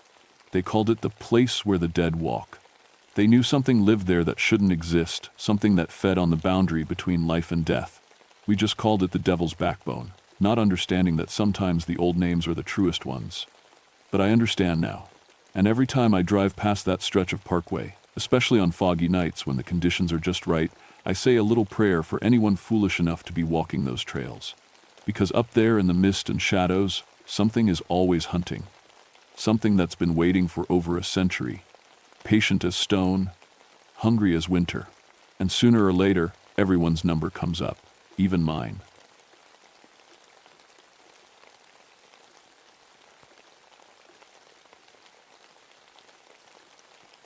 My name is Robert Carnahan, and I've been a ranger on these West Virginia rivers for 19 years.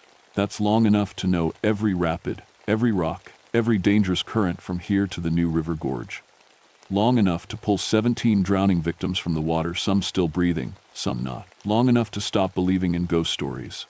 Until the spring of 1954, when I fished something out of the Gauley River that shouldn't exist. People ask me why I became a river ranger. The answer's simple, even if it hurts to say. My little brother Danny drowned when I was 16, fell through ice on a pond back home in Ireland. By the time I pulled him out, his lips were blue and his eyes were empty. I was the big brother. I was supposed to protect him. So yeah, I learned to swim, got good at it too. Joined the army, served in Korea, came back and found work where I could save the people my brother couldn't be. These mountains reminded me of home, green and wild and full of secrets. The Gauley River runs through a gorge so deep that some parts only see sunlight for a few hours each day. The cliffs rise 1,000 feet on either side, covered in pine and rhododendron. The water runs cold and fast, fed by springs that come up from somewhere dark and ancient. Class V rapids in places, the kind that can flip a raft or pin a kayak against a rock and hold it there until the river decides to let go. It was beautiful. It was deadly. And it was mine to watch over. Spring of '54 brought heavy rains. The river swelled up brown and angry, carrying whole trees down from the mountains. I spent most of April warning folks to stay off the water, putting up signs, turning back the foolish ones who thought they knew better. By early May, the river had calmed down some. Still high, still fast, but manageable for experienced rafters. That's when the Hendersons came through, a group of 5 from Charleston who'd been running these rivers for years. I knew them. Good people. Careful people. They put in at the usual spot on a Thursday morning. Weather was clear. Water conditions were as good as they'd get. Tom Henderson waved to me from the lead raft. "See you at the takeout, Bobby," he called.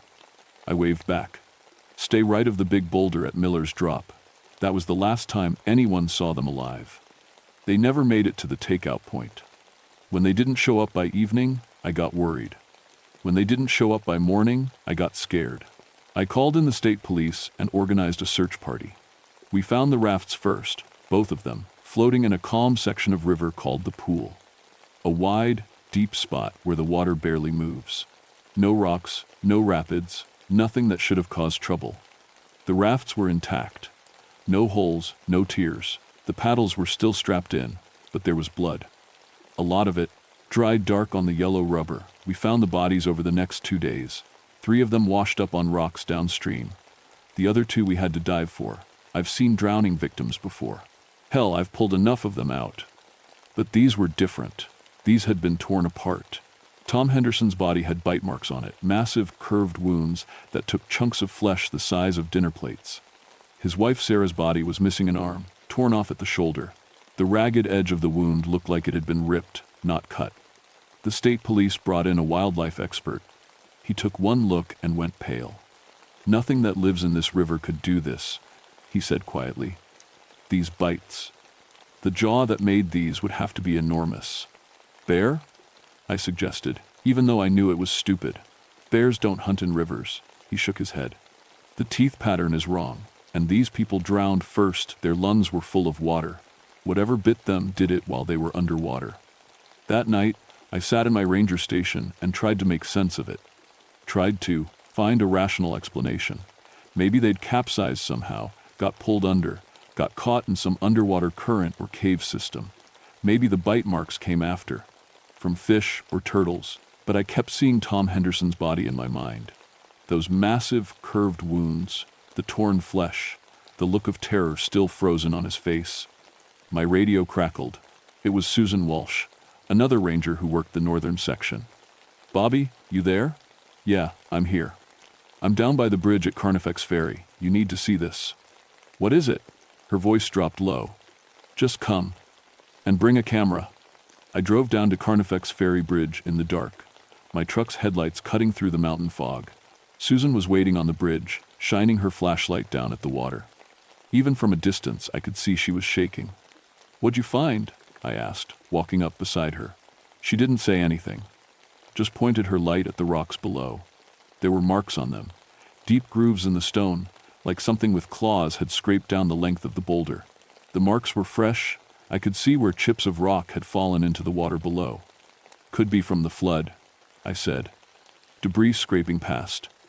Look at the pattern, Bobby. I looked closer. The grooves were evenly spaced.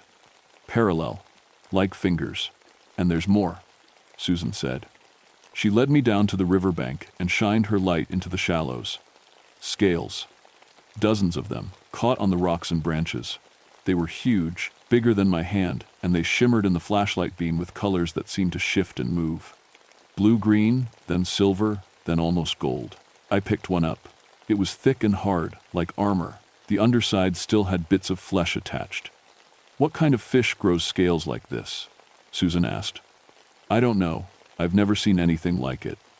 We searched the area for another hour, finding more scales, more claw marks, and then Susan found the tracks. They were in the mud at the water's edge, deep impressions that looked almost like footprints, but wrong. Too long, with too many toes. Whatever made them had to be massive. I took photographs of everything. Not that it mattered. Who was I going to show them to? The state police? They'd already written the Henderson deaths off as a tragic rafting accident. The newspapers were running stories about dangerous spring conditions and inexperienced rafters, even though the Hendersons had been running these rivers for a decade. There's something else, Susan said quietly. Old Johnny Blackfeather came by my station yesterday. You know him? I nodded. Johnny was Cherokee, one of the few who still lived in these mountains. He was probably 90 years old, though nobody knew for sure. Most people thought he was crazy. What'd he say? He said, the Ogwa is awake. The word sent a chill down my spine. I'd heard the legends, of course. Every ranger in these mountains had. The Ogwa, the river demon that lived in the deep places and dragged people down to drown. Old Cherokee stories, the kind you tell around campfires to scare tourists. Susan, I know what you're thinking, she interrupted. Same thing I thought. Hillbilly nonsense. But Johnny said something else. He said his grandfather saw the Ogwa once, back in 1889. Said it came up because white men were cutting down too many trees, muddying the water. His grandfather said the Ogwa killed 6 loggers before it went back to sleep. And you believe him? She looked at me with tired eyes. I believe 5 people are dead with bite marks that nothing in this river should be able to make. I believe something left those scales. Those claw marks. Those tracks. So yeah, Bobby, I'm starting to believe. I wanted to argue, wanted to tell her she was being ridiculous. But I kept seeing those scales in my mind, shimmering with impossible colors. The next incident happened 3 days later. A team of divers came up from the state to search the river bottom near where we'd found the rafts. They were looking for evidence, trying to figure out what had happened. Professional divers, ex-Navy guys with years of experience. I was coordinating from a boat on the surface when the radio squawked. Surface! Surface now! The diver's voice was high and panicked. Both divers came up fast, too fast, but they didn't care about decompression. They thrashed toward the boat, and we hauled them in. One of them, a guy named Miller, was white as a sheet. What happened? I demanded. Something down there, he gasped. Something big. It brushed against me. I felt it. What was it? A log? A car? It was alive. He looked me dead in the eye. It was warm, and it was moving against the current. The other diver nodded. We both felt it. Something massive. We saw a shadow, and then it was just gone. Disappeared into one of those underwater caves. How big? I asked. Miller held his hands about 6 feet apart. The part that touched me? About this wide. But the shadow? He shook his head. The shadow looked 50 feet long. Maybe more. They refused to go back down. I didn't blame them. That night, I couldn't sleep. I kept thinking about Tom Henderson's body, about those scales, about a shadow 50 feet long moving through the water. Around midnight, I heard something outside my station, a sound like singing, low and musical and completely wrong. It seemed to come from the river itself, echoing up through the gorge. I grabbed my flashlight and went outside. The sound got louder. It wasn't words exactly. More like a melody that made my head feel fuzzy, made me want to walk toward the water. I shook my head, trying to clear it. The singing continued, and then I saw it. Just for a second, in the moonlight reflecting off the river, something massive broke the surface near the bridge, a long, serpentine shape covered in those shimmering scales. It rose up about 20 feet out of the water, and I saw what looked like a head, flat and wide, with eyes that glowed with a pale blue light. Then it was gone, slipped back under the surface without a splash, and the singing stopped. I stood there shaking, my flashlight beam dancing across empty water. River monsters were hillbilly nonsense. That's what I'd always believed. But I'd just seen something impossible, and I knew, with cold certainty, that it had been watching me. I didn't tell anyone what I'd seen that night. Who would believe me? Hell, I barely believed it myself. By morning, I'd almost convinced myself it was a trick of the moonlight, a log floating past, my tired brain making patterns out of nothing. Then the fish started dying. It happened in a specific section of the river, about 2 miles downstream from where the Hendersons had died. The fish just floated up bass. Catfish, trout, hundreds of them. They weren't rotted or diseased. They looked healthy, except for being dead. Susan and I went down to investigate. The water in that section looked normal, flowed normal, smelled normal. But when I stuck my hand in, I pulled it back fast. "It's warm," I said. "The water's warm here." "That's impossible," Susan said. "This is mountain spring water. It's supposed to be cold." We tested the temperature, 78 degrees in that one section. Everywhere else, the river ran at 52 degrees. "Something's heating the water," I said. "Something big enough to change the temperature of a whole section of river." That afternoon, we got a call from a local farmer. His daughter was missing. 8-year-old girl named Emma Cobb who'd been playing near the river on their property. We organized a search party immediately. 20 volunteers combing the riverbank, calling her name. I had a sick feeling in my stomach the whole time. We found her just before dark. She was sitting on a rock in the middle of the river, in water that should have been too deep and fast for a child to reach. She was soaking wet and shivering, staring straight ahead. I waded out to get her. The water pulled at my legs, trying to knock me down. "Emma? Emma, honey, can you hear me?" She didn't respond, just kept staring at the water with blank eyes. I picked her up and carried her back to shore. She felt cold as ice, even though she'd been sitting in that warm section of river. The paramedics wrapped her in blankets and checked her vitals. Physically, she was fine, but she wouldn't talk, wouldn't even look at us. Her father was crying. "What happened to her? Emma, baby, please say something." Finally, she spoke. Her voice was tiny and far away. "The pretty lady wanted me to swim with her," Emma whispered. She was singing. She had lights all over her skin, like stars. She said the water was nice and warm. She said I should come down deep and stay forever. "What pretty lady?" I asked gently.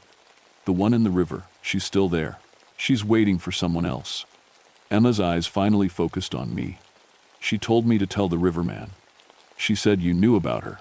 She said you saw her watching." My blood went cold. I'd told no one about what I'd seen that night. No one.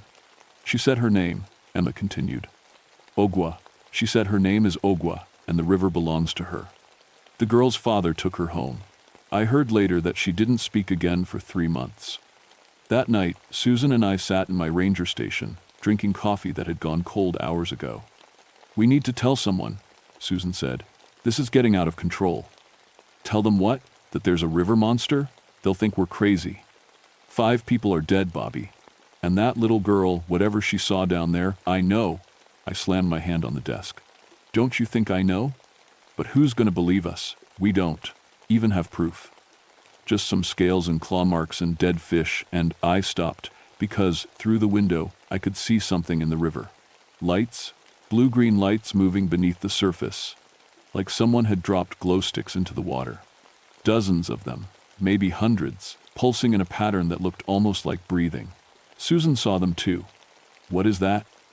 "I think it's the scales," I said quietly. "I think they glow." The lights moved slowly upstream, against the current. As they passed under the bridge, I could make out a shape long and serpentine, easily 50 feet from head to tail, maybe more. The water rippled around it but didn't splash. And then it surfaced. The head came up about 30 feet from my station. It was flat and wide, like a snake's head, but bigger than a car. The scales covering it shimmered and glowed with that eerie blue-green light. Its eyes were huge and intelligent, glowing with a pale luminescence. It looked directly at me through the window. "Holy Mother of God," Susan whispered. The creature opened its mouth. I saw rows of curved teeth, each one as long as my forearm, but it didn't attack. Instead, it made that sound again, that low, musical singing that made my head feel fuzzy. And suddenly, I wasn't in my station anymore. I was standing in the river, underwater but somehow breathing. The creature was there, circling me slowly. When it got close, I could feel warmth radiating from its body. That's what was heating the water. Images flashed through my mind, not words, but feelings and pictures. I saw the river as it used to be, crystal clear, teeming with fish, with trees coming down to the water's edge. I saw people who looked like Johnny Blackfeather's ancestors, showing respect to the river, taking only what they needed. Then I saw the changes. Trees being cut down, soil washing into the water, turning it brown. A dam being built upstream. I recognized it, the Summersville Dam that had just been completed last year. I felt the creature's rage at having its river blocked and changed. I saw the Hendersons. They'd been dumping something in the water motor oil from their rafts. Just a little bit, probably not even on purpose. But the creature had smelled it, had seen it as poison in its river. The images came faster. I saw the logging company that operated near the northern fork, dumping wastewater. I saw the mine runoff from operations in the mountains. I saw everything that was hurting the river, and I understood. The Ogwa wasn't a monster, it was a guardian, and it was angry. The vision ended. I was back in my station, gasping for air. Susan was shaking me. "Bobby, Bobby, snap out of it." Through the window, the creature was sinking back beneath the surface. Its glowing scales dimmed until they disappeared. "It showed me," I gasped. "It showed me everything. Why? It's killing people. What it wants." "What does it want?" I looked at her with tears in my eyes. "It wants its river back. It wants us to stop poisoning it. And if we don't..." I didn't finish the sentence. I didn't need to. The tourist season was starting in 2 weeks. Dozens of rafting groups had already booked trips down the Gauley River. And the Ogwa was hunting. The next morning, I drove up to Johnny Blackfeather's cabin.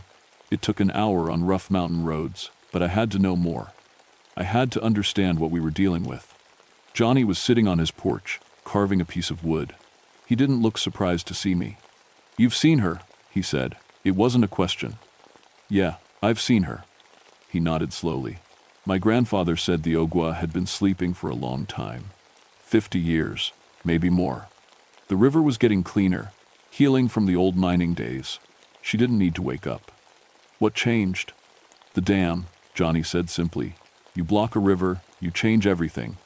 The Ogwa woke up and found her waters changed again, found new poisons, new wounds. "So she hunts. How do we stop her?" "You don't stop her, you make peace with her. You give her what she wants." "How?" Johnny looked at me with ancient eyes. "You're a riverman, you love these waters. She knows that. That's why she showed you the truth. She's giving you a choice, help her, or die with the rest." I drove back, thinking about what he'd said. Help her how? I was just a ranger. I couldn't stop the logging companies or the mining operations. I couldn't tear down a dam. But maybe I didn't have to. Maybe I just had to start somewhere. That afternoon, I called the state environmental office and filed formal complaints about the logging waste. I called the company that ran the rafting tours and told them they needed to be more careful about fuel and oil. I knew it wasn't enough, but it was something. Susan helped me put up new signs along the river, bigger, more serious warnings. We closed down the section where the Hendersons had died, designated it as a protected zone. We'd get in trouble for it later, but we didn't care. We thought we had time. We were wrong. 2 days later, a commercial rafting group went out. 20 tourists from Ohio, 3 guides, and 4 rafts. I'd warned them, told them about the dangerous conditions. They'd laughed it off. "We've been rafting all over the country," the lead guide said. "We can handle anything West Virginia throws at us." They put in at noon. By 2 o'clock, I got the emergency call. One of the rafts had disappeared, just vanished in the middle of the river. In a calm section, the other rafts had seen it happen. The water had suddenly started swirling, and the raft had been pulled down in a matter of seconds. I grabbed my gear and radioed Susan. "Meet me at the emergency dock. Bring the rescue boat." We were on the water in 10 minutes, racing upstream toward where the raft had gone down. The tourist boats were clustered near the bank, everyone standing up and pointing at the water. "There!" someone shouted. "Something's down there." I saw it immediately, the glowing scales, just beneath the surface. The Ogwa was circling something underwater. I could see the raft, or what was left of it, slowly sinking. "We have to get those people out," Susan said. "If we go in there, she'll kill us too." "Then what do we do?" I looked at the water, at the glowing shape circling below, at the terrified tourists watching from the bank. And I made a decision that would change everything. I killed the boat engine and stood up. "Stay here," I told Susan. "What are you doing?" "Something stupid." I dove into the water before she could stop me. The cold hit me like a punch, driving the air from my lungs. I forced myself to swim down, toward the glowing scales, toward the Ogwa. The creature sensed me immediately. It stopped circling and turned, its massive body moving through the water with impossible grace. I saw its eyes fix on me, pale blue and ancient. And then I was in that vision space again, underwater but breathing. The Ogwa hovered in front of me. Up close, it was even more massive than I'd thought, easily 60 feet long, with scales the size of dinner plates covering its body. But it was beautiful too, in a terrible way. The bioluminescent patterns on its scales pulsed with light, and I realized they formed shapes, mountains, rivers, trees. A map of the watershed. "Please," I said, or thought, or felt, "please don't kill them. They're stupid, but they're not evil. They're just people who don't understand." The creature's thoughts pressed into my mind. Not words, but concepts. The river was dying, slowly, over years, but dying. The dam had changed the flow. The runoff was poisoning the water. The fish were disappearing. Her home was being destroyed. "I know," I said. "I've seen it. You showed me. And I'll help you. I swear I'll help you. I'll spend the rest of my life protecting this river. Just, please, let these people go." The Ogwa studied me. I felt it probing my mind, testing my sincerity. Then it moved. I thought it was going to attack me. Instead, it swam down to the sinking raft and pushed it upward with its snout. The raft shot to the surface like a cork. I heard screaming from above. The creature came back to me. Its eyes glowed brighter, and I felt a surge of warmth through my whole body. It was marking me somehow, changing me. I could feel it in my bones. Then it spoke, not in words, but in a way I understood completely. "Asterisk, you are keeper now. Protect the waters. Speak for those who cannot speak. Stop the poisoning, or I will stop it myself." Asterisk, the vision ended. I was back in the regular river, my lungs burning for air. I kicked toward the surface and broke through. Gasping. Susan had the boat right there. She hauled me in, shouting something I couldn't hear over the ringing in my ears. The tourist raft was floating nearby. All 6 people were alive, coughing up water but alive. The Ogwa had let them go. But I knew it was a one-time mercy. If we didn't change, if we didn't protect the river, next time there would be no survivors. The tourist incident made the news, but not in the way you'd think. The papers reported a dangerous whirlpool that had formed due to unstable river conditions. The tourists were interviewed, but their stories about seeing something massive in the water were dismissed as panic and confusion. Only Susan and I knew the truth, and we carried that truth like a weight. I kept my promise to the Ogwa, started filing complaints everywhere I could, the state environmental office, the EPA, even wrote letters to Congress. Most were ignored, but some got attention. The logging company near the Northern Fork got investigated and shut down for violations. The mining operations had to install better runoff systems. It wasn't enough, not nearly enough. But it was a start. Susan became something of a crusader. She quit the Ranger Service and joined an environmental group fighting dam projects throughout Appalachia. Last I heard, she'd helped stop 3 new dams from being built. As for me, I'm still here, still watching the river. But I'm different now. That warmth the Ogwa gave me never left. I can feel the river now, in a way I never could before. I know when it's healthy and when it's sick. I can sense pollution in the water from miles away. Sometimes I hear sounds that nobody else can hear: the river's voice, maybe, or the Ogwa's. I founded a river conservation group 2 years after the incident. We monitor water quality, organize cleanup efforts, and fight against anything that threatens the watershed. The locals think I'm obsessed. They're not wrong. The official death toll from that spring was 5, the Henderson Group. The tourist raft incident was recorded as a near miss. Nobody talks about the fish die-offs or the little girl who didn't speak for 3 months. But I know other rangers have seen things now, heard things. There are reports from other rivers throughout Appalachia: the New River, the Cheat River, the Tygart Valley. Strange deaths, unexplained incidents, massive shapes glimpsed beneath the surface. I think the Ogwa isn't alone. I think there are others, guardians of other waterways, waking up as their rivers change and sicken.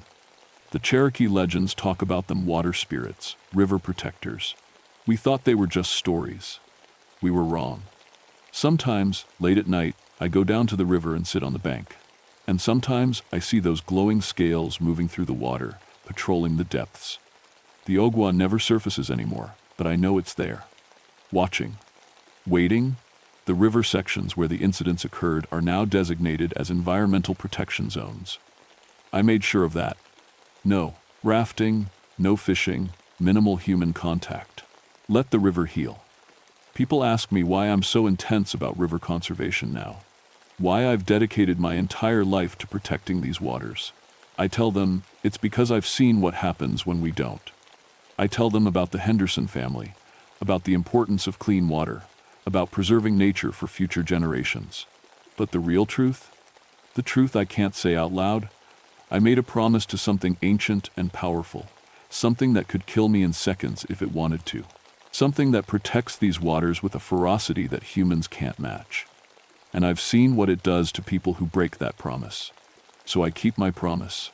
Every day, every hour, because the Ogwa is still down there, still watching, still protecting its river. And if we don't take care of these waters, if we keep poisoning them, damming them, treating them like they belong to us instead of us belonging to them, the Ogwa will rise again. Next time, there won't be any mercy. Next time, there won't be any survivors. Next time, the river will take back what we've stolen, and the Ogwa will make sure we never forget.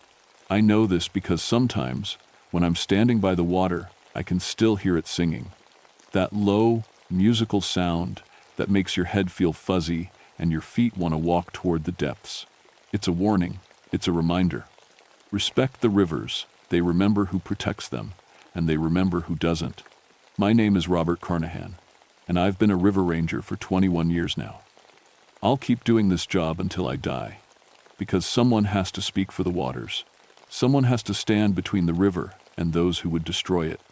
That someone is me, and the Ogwa is watching to make sure I don't fail.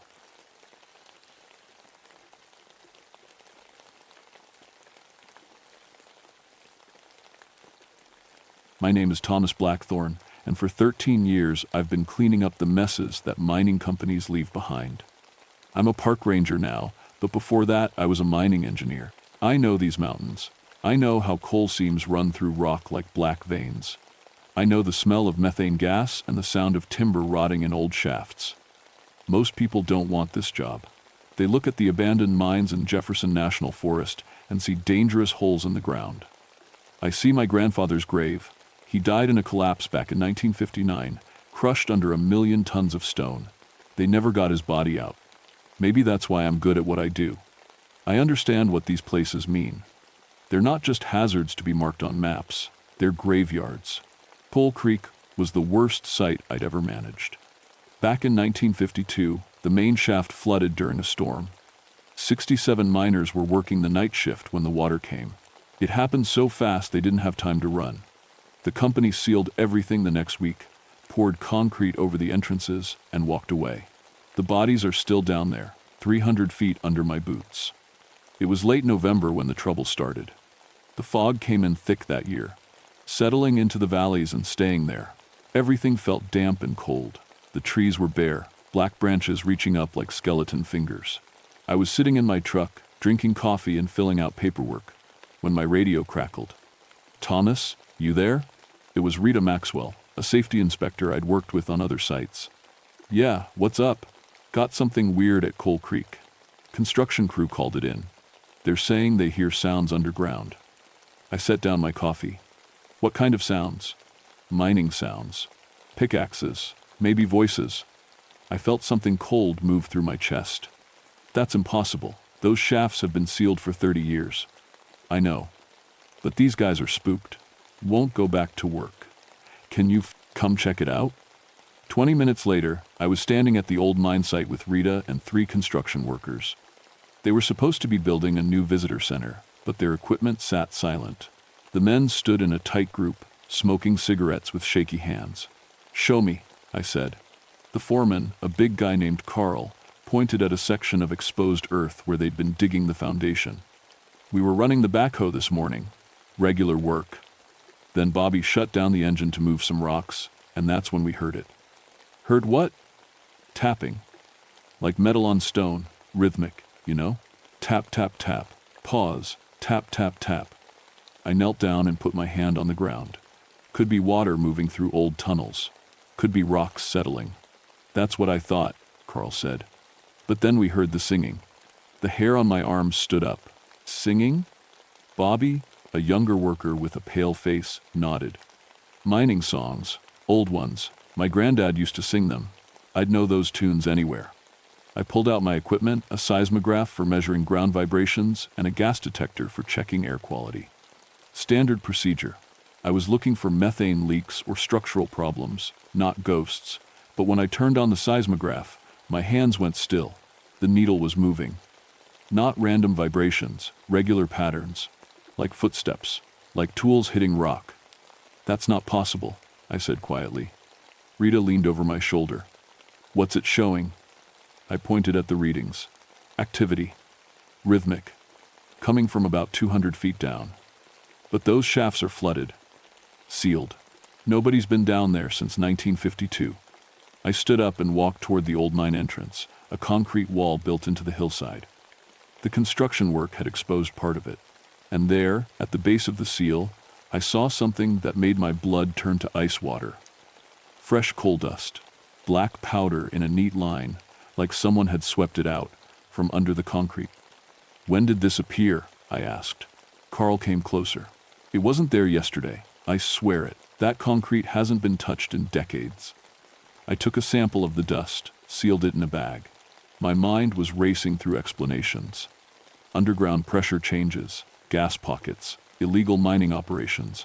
But deep in my gut, I knew something was wrong. The kind of wrong that makes you want to run. Rita checked her equipment, then looked at me with worried eyes. "Thomas, the air pressure here is all messed up. It's like something is moving down there, pushing air through cracks." I didn't answer. I was staring at something else I'd just noticed. There were marks in the dust. Not animal tracks, not machinery, boot prints. The kind miners wore in the 1,950 seconds. I told the construction crew to take the rest of the day off. They didn't argue. By the time the sun was setting, Rita and I were alone at the site, setting up monitoring equipment around the sealed mine entrances. "You think someone broke in?" Rita asked, stringing sensor cable between metal stakes. "I don't know what I think. I was drilling a hole for a ground microphone, a device that could pick up sounds from deep underground. But we need to document whatever's happening before we file a report." The fog was getting thicker. It rolled down the mountain in waves, turning the trees into gray shadows. The temperature was dropping fast. My breath came out in white clouds. Rita finished with the sensors and came to stand beside me. My grandmother was from coal country. She used to tell stories about mines like this one. What kind of stories? The kind where miners who died bad deaths don't rest easy. She said they keep working their shifts, waiting for someone to bring them home. I wanted to laugh it off. I wanted to tell her those were just superstitions. But I was remembering my grandfather, trapped forever in collapsed tunnels. And the laugh died in my throat. The ground microphone finally locked into place. I connected it to my headphones and listened. At first, nothing. Just the hiss of underground water and the creak of old timber. Then I heard it. Tap, tap, tap, rhythmic, steady, the sound of metal striking coal. "Rita," I said quietly, "come here." She put on the second pair of headphones. Her face went pale. The tapping continued. Then, faint but clear, voices. Men singing an old mining ballad. I recognized it, Down in the Coal Mine, a song from the early 1900s. "That's impossible," Rita whispered. "Those shafts are underwater. Nobody could be alive down there." I was about to answer when all the sensors went crazy at once. Every meter started beeping. The seismograph needle jumped. The ground microphone screeched with feedback, and from beneath our feet came a sound like a train rushing through a tunnel. We both jumped back. The ground wasn't shaking, but I could feel it, a vibration so deep it made my bones ache. Then, silence. Complete, total silence. Even the wind stopped. Rita grabbed my arm. "Look!" She was pointing at the concrete seal. In the beam of my flashlight, I could see something moving beneath the surface. Shadows, shifting and flowing like water, but inside, solid concrete. "We need to leave," Rita said. "Right now." But I was frozen, watching those shadows. They were forming shapes. Human shapes. Men in mining gear, their silhouettes pressed against the barrier like people trying to get out. Then one of the shadows moved closer. I could see details now. A helmet, suspenders, a pickaxe in one hand. The shadow raised its tool and struck the concrete from inside. A crack appeared, small but real. A line of black running through the gray. "Thomas!" Rita was pulling me backward. "Move!" I stumbled away from the seal, my heart hammering. The shadows were everywhere now, dozens of them, all pressing against the concrete. More cracks appeared, spreading like spider webs. We ran to my truck, threw the equipment in the back, and got inside. I locked the doors, stupid, useless, but I did it anyway. "What the hell was that?" Rita's voice was shaking. "I don't know." I was gripping the steering wheel so hard my knuckles were white. "But we need to." I stopped. In the rearview mirror, I could see the mine entrance. There were men standing there. Real men, solid and clear in the fog. They wore old mining clothes, canvas pants, wool shirts, hard hats with carbide lamps. They were covered in coal dust. Their faces black except for their eyes. They were staring at us. "Drive," Rita said. "Drive now." I started the engine. The men didn't move. They just watched as we backed away, their lamps glowing like yellow eyes in the darkness. As we turned onto the main road, I looked back one more time. The men were gone, but the mine entrance was different now.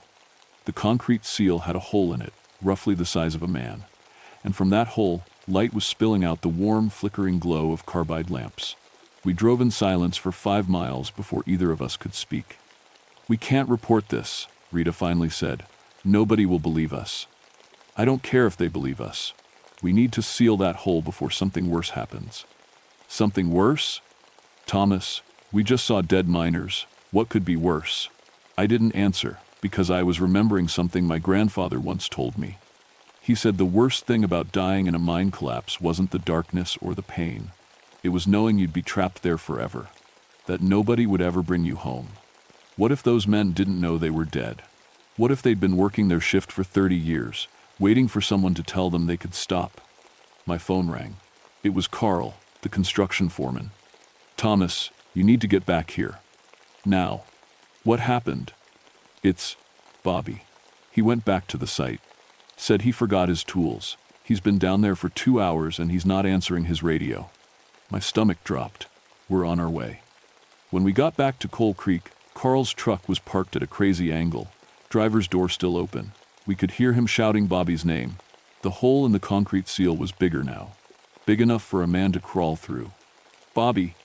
Carl was standing at the entrance, shining his flashlight into the darkness. "Answer me!"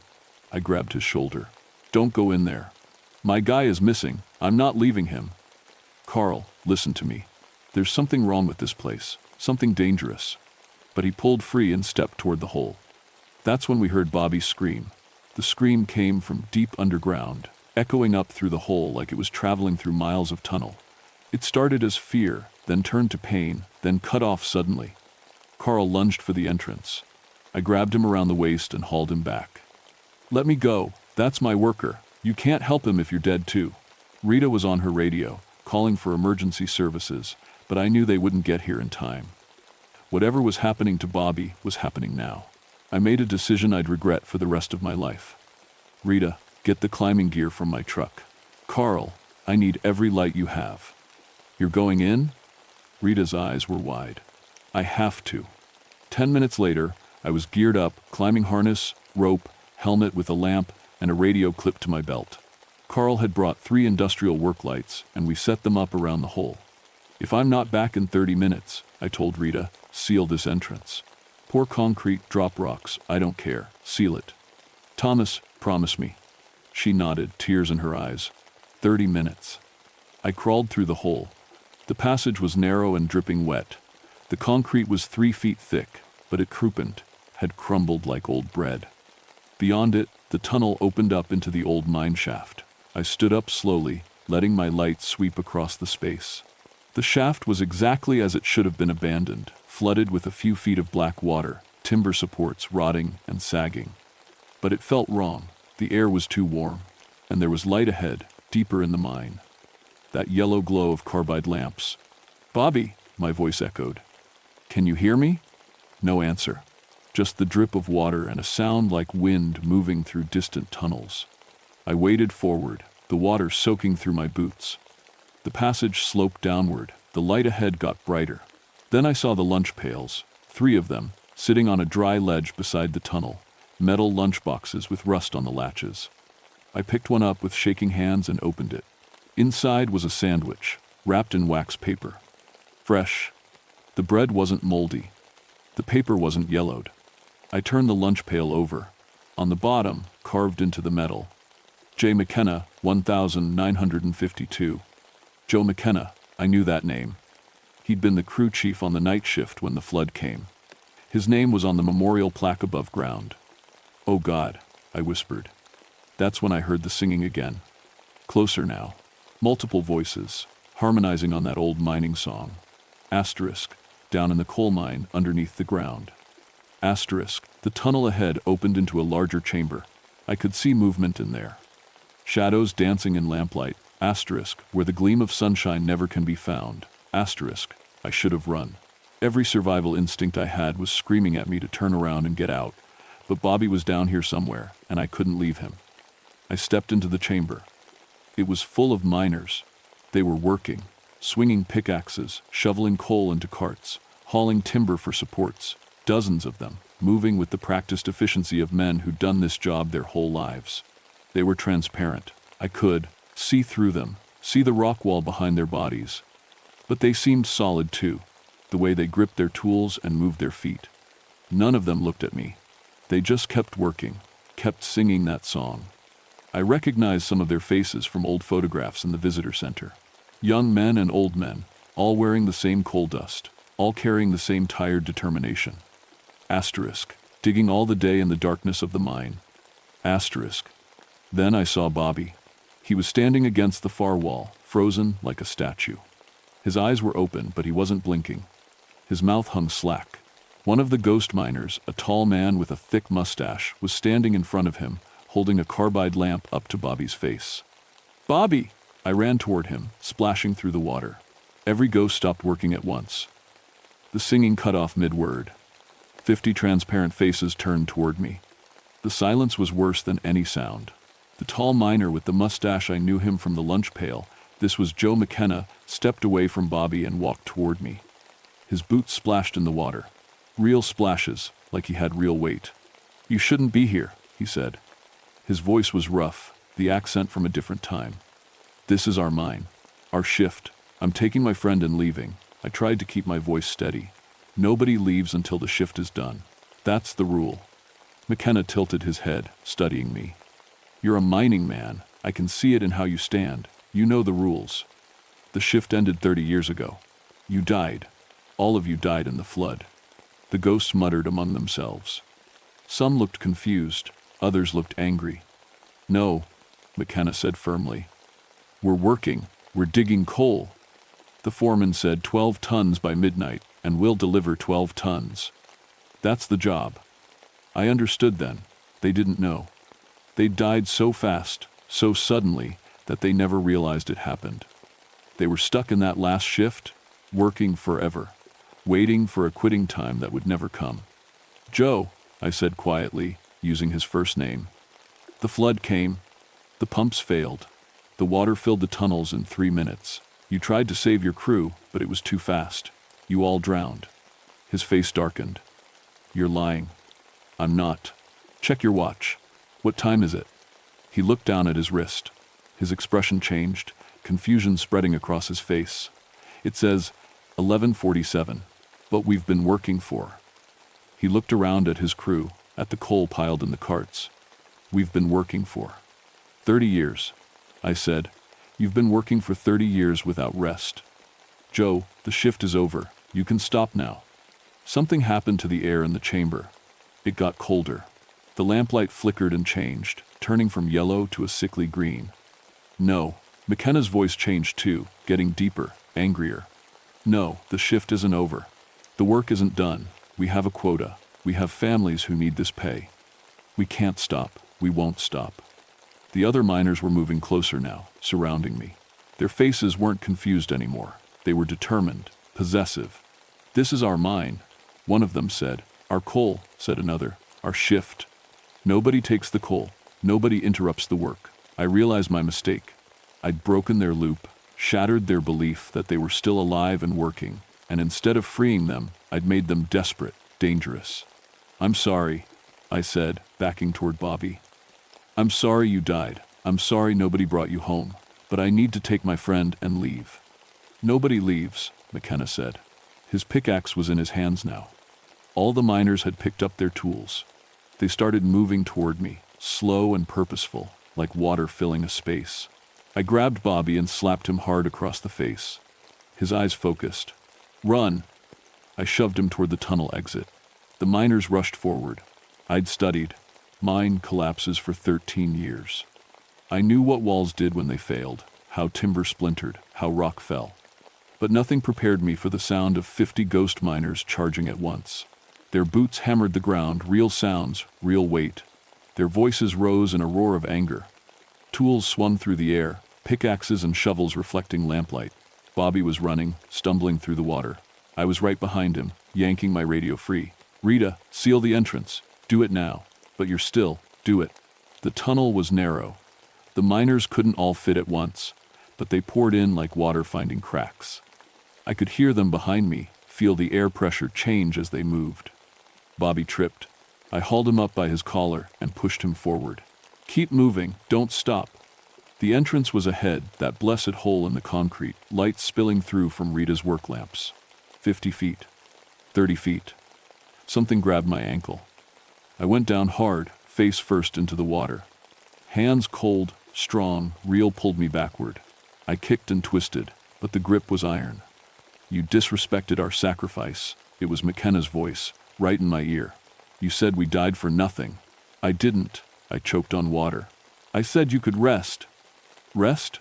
He yanked me around to face him. This close, I could see through him, see the rock wall behind his head. But his hands on my shoulders were solid as stone. "We worked ourselves to death in these tunnels. Died in darkness, in fear, bodies never recovered. And you think we should rest? We're miners. We work. It's all we have left." Other miners crowded around, their faces twisted with decades of trapped rage and sorrow. "My kids never got my last paycheck," one said. "My wife remarried, thought I abandoned her," said another. "They closed the mine and forgot us," a third spat. "Sealed us in like garbage." I understood then. It wasn't about the work. It was about being remembered, being honored, being more than just names on a plaque. "Joe," I said, forcing myself to stay calm even as water filled my lungs. "I know about forgotten miners. My grandfather died in a collapse. He's still buried in a sealed shaft, just like you. No funeral, no body to bury, just gone." McKenna's grip loosened slightly. "I became a ranger to prevent that," I continued. "To make sure mines are safe. To make sure when disasters happen, people remember. I've spent 13 years documenting these sites, creating memorials, honoring workers who died in darkness. Words don't bring us home," McKenna said, but his voice had lost its edge. "No, but they matter. They keep you from being forgotten." I met his eyes, strange to look at eyes you could see through. I swear to you, on my grandfather's unmarked grave, I will make sure people remember Coal Creek. I will make sure your names are spoken with respect. I will fight to protect this place as your memorial." The miners were silent, watching. "But you have to let me go," I said. "And you have to let Bobby go." He didn't know. He was just doing his job like you did yours. McKenna studied my face for a long moment. Then he looked back at his crew. "Brothers," the miners muttered among themselves. I caught fragments. "He's a working man, knows the union oath, speaks for the dead." Finally, McKenna released me. "We'll let you live. But there are conditions." "Name them." "This mine stays closed. No construction. No visitors. This is our ground, bought with our blood." "Agreed. You build us a real memorial, not a plaque. A monument, with all our names and our families' names and the truth about how the company abandoned us." "I'll do it. And you tell our story. You make sure people know what it cost to dig the coal that lit their cities and warmed their homes." "I promise. On my life, I promise." McKenna nodded slowly. Then he did. Something that made my chest ache. He reached out and touched my shoulder, not grabbing, just touching. A gesture between workers. Between brothers. "Go," he said. "Before we change our minds. The mountain is waking up, and when she's angry, we can't control what happens." As if on cue, the tunnel shook. Not the solid rumble of an earthquake. Something worse, the groan of old timbers finally giving way, the crack of rocks splitting along fault lines. "Bobby, move!" We ran. The water churned around us as the tunnel began to collapse. Behind us, the miners were singing again, but different now. Not a work song. A funeral hymn. The entrance was 10 feet away when the ceiling caved in. I threw myself forward, felt Bobby do the same. Rock crashed down where we'd been standing half a second before. Dust and debris exploded through the hole. Hands grabbed us, Rita and Carl, pulling us through, out into the cold night air. We scrambled away from the mine as the collapse spread. The ground sank, trees tilted and fell. The entire hillside seemed to fold in on itself, sealing the chambers below under thousands of tons of stone. Then, silence. We lay in the mud, coughing and gasping. The mine entrance was gone. Where the hole had been, there was only fresh earth and broken concrete. "Did you seal it?" I asked Rita between coughs. "Didn't have to," she said, her voice shaking. "It sealed itself." Bobby was curled in a ball, crying. Carl sat beside him, one hand on his shoulder. I stood up slowly and walked toward the collapsed area. The fog was lifting. The first light of dawn was touching the eastern sky, and there, on top of the fresh rubble, sat a miner's helmet. Old style, with a carbide lamp still attached. The lamp was lit, burning with a steady yellow flame. I picked up the helmet carefully, like a holy relic. On the inside rim, a name was scratched. "J. McKenna." "Thank you," I whispered. The lamp flickered once, then went out. They sent me home for 2 weeks after that. Stress leave, they called it. Rita got the same. Bobby quit the construction company and moved to Florida. Said he never wanted to see another mountain again. Carl backed up our story for what it was worth. He told investigators about the sounds, the singing, the way Bobby had been frozen in place. They nodded and wrote it down and classified the whole incident as structural collapse due to old mine instability. The official report made no mention of ghosts, but I kept my promise. It took 2 years and a lot of fighting with bureaucrats, but I got the memorial built. It sits at Coal Creek now, a black granite wall with all 67 names carved deep. Underneath each name we listed their families, wives, children, parents who waited for them to come home. The inscription reads, "They died in darkness so their families could live in light. They will not be forgotten." We dedicated it on the anniversary of the disaster. Families came, grandchildren and great-grandchildren of the dead miners. We had a ceremony with union representatives and folk singers who performed the old mining ballads. When they sang "Down in the Coal Mine," I swear I heard other voices joining in, faint, like they were far away. But there, Rita stood beside me during the ceremony. She'd left the inspection service and now worked for a miners' rights organization, fighting for better safety standards and proper disaster recovery protocols. "Do you think they're at peace now?" she asked quietly. I touched my chest. Since that night, I'd had trouble breathing sometimes. My doctor said it was anxiety, but it felt like coal dust in my lungs, like I'd breathed the same air as those trapped miners. I don't know, I said, honestly, but they're remembered. That's something. The construction project was canceled. The area around Coal Creek is now a historic preservation site. No development allowed. On the anniversary each year, we hold a remembrance ceremony. More people come every time. Sometimes, when I'm at the site alone, I hear things. Tapping from underground, faint singing, the splash of boots in water. I don't investigate anymore. I just listen and remember, and make sure the memorial is clean. Other rangers have started reporting similar incidents at other mining disaster sites throughout Appalachia. Sounds, shadows, evidence of impossible activity. We don't talk about it officially, but we share stories in private.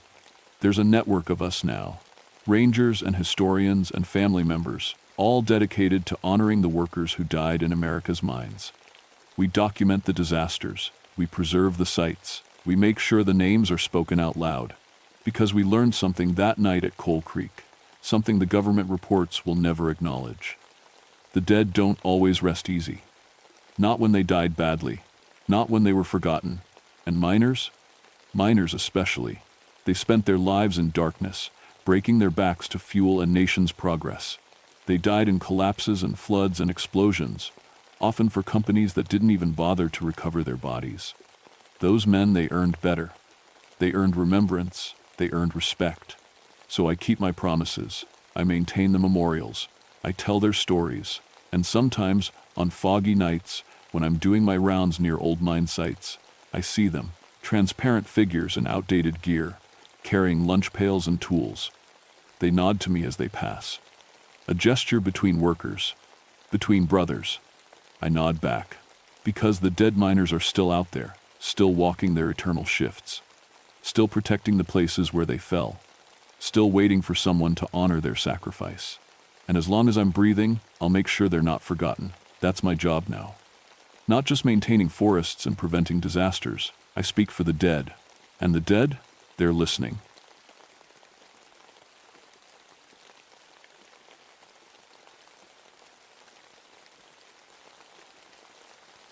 My name is Catherine Ravencrest, and I've spent 9 years keeping people alive on Skyline Drive. That's what they don't tell you about being a park ranger. Sometimes your job isn't about the trees or the trails. Sometimes it's about standing between a desperate person and a 1,000-foot drop. I work nights, always have, ever since I left nursing.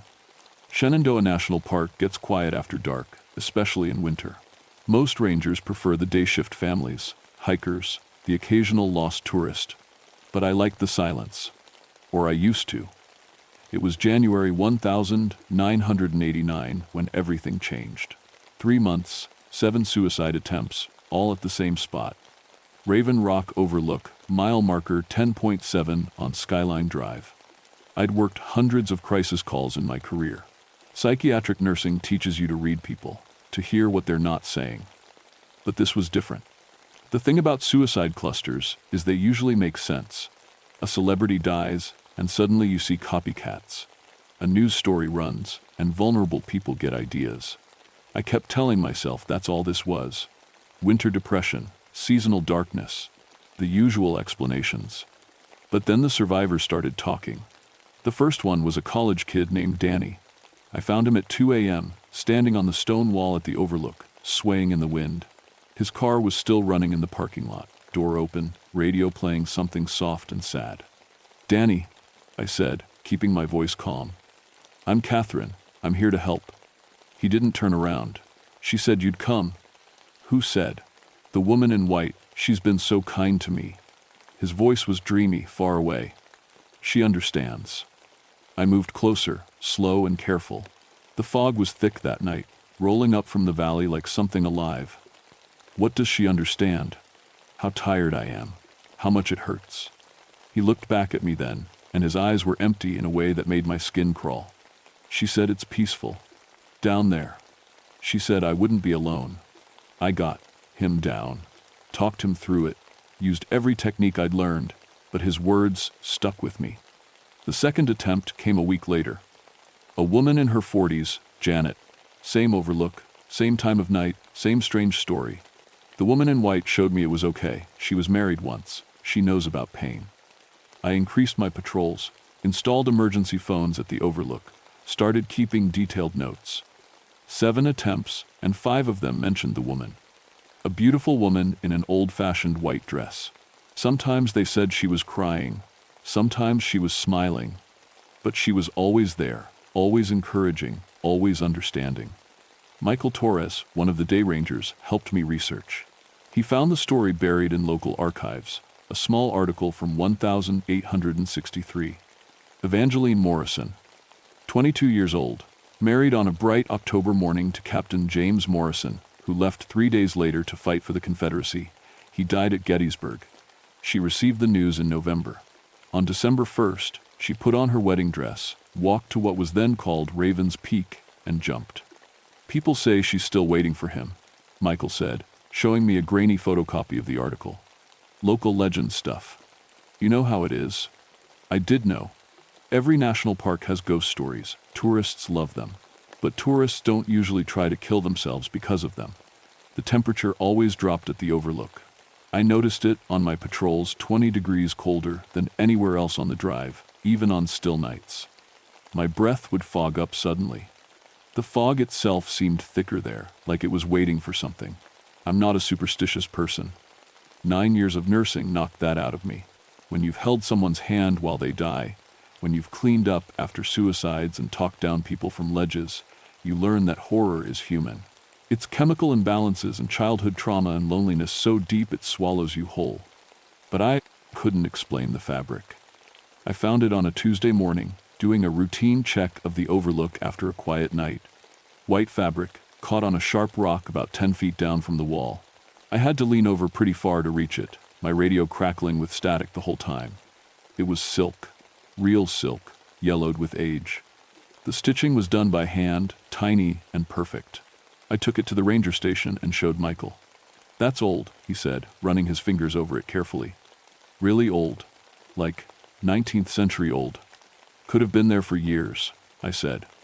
Caught in the wind. Catherine. He looked at me with those serious brown eyes. This is the exact style mentioned in the article. High-necked, lace collar. This is what Evangeline Morrison would have worn. I wanted to laugh it off.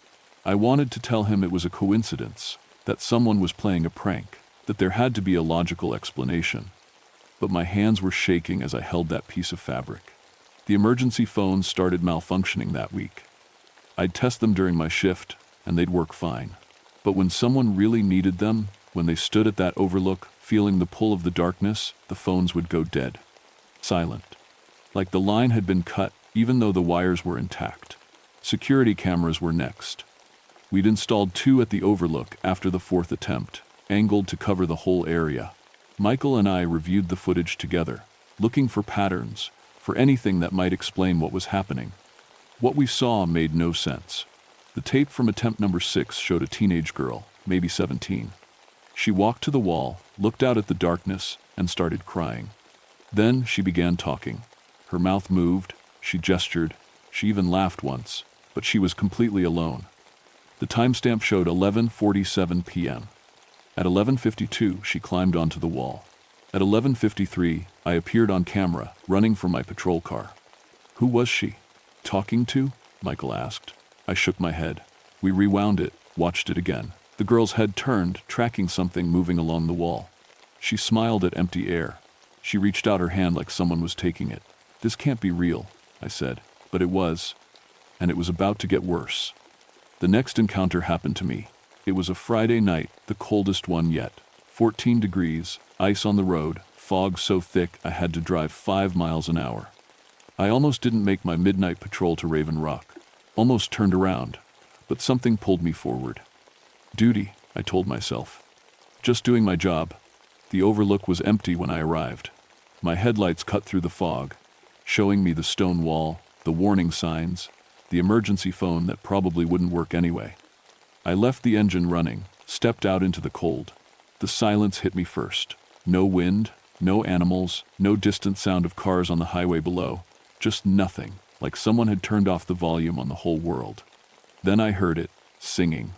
It was faint, beautiful, like something from an old music box. A wedding song, I realized.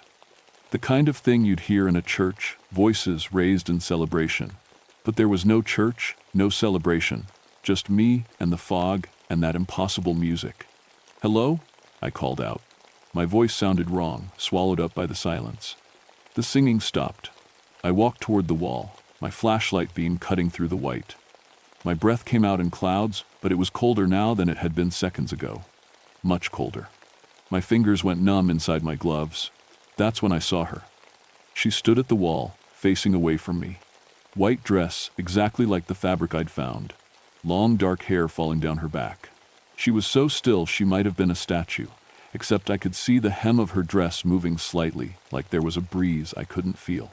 "Ma'am," I said, my training kicking in. "Step away from the edge. Please." She didn't move. I got closer, one hand on my radio. "Ma'am, I'm Ranger Ravencrest. I need you to..." She turned around. I want to tell you she was scary. That she looked like a monster or a corpse or something obviously wrong. But that's not what made me freeze. What made me freeze was how beautiful she was. Young, maybe younger than I was. Perfect pale skin. Dark eyes that looked right through me, and a smile that was so sad it made my chest hurt. "Catherine," she said. Her voice was like the singing old and strange and too perfect. "You've been working so hard. How do you know my name? I know everything about you." She took a step toward me, and I saw the blood now.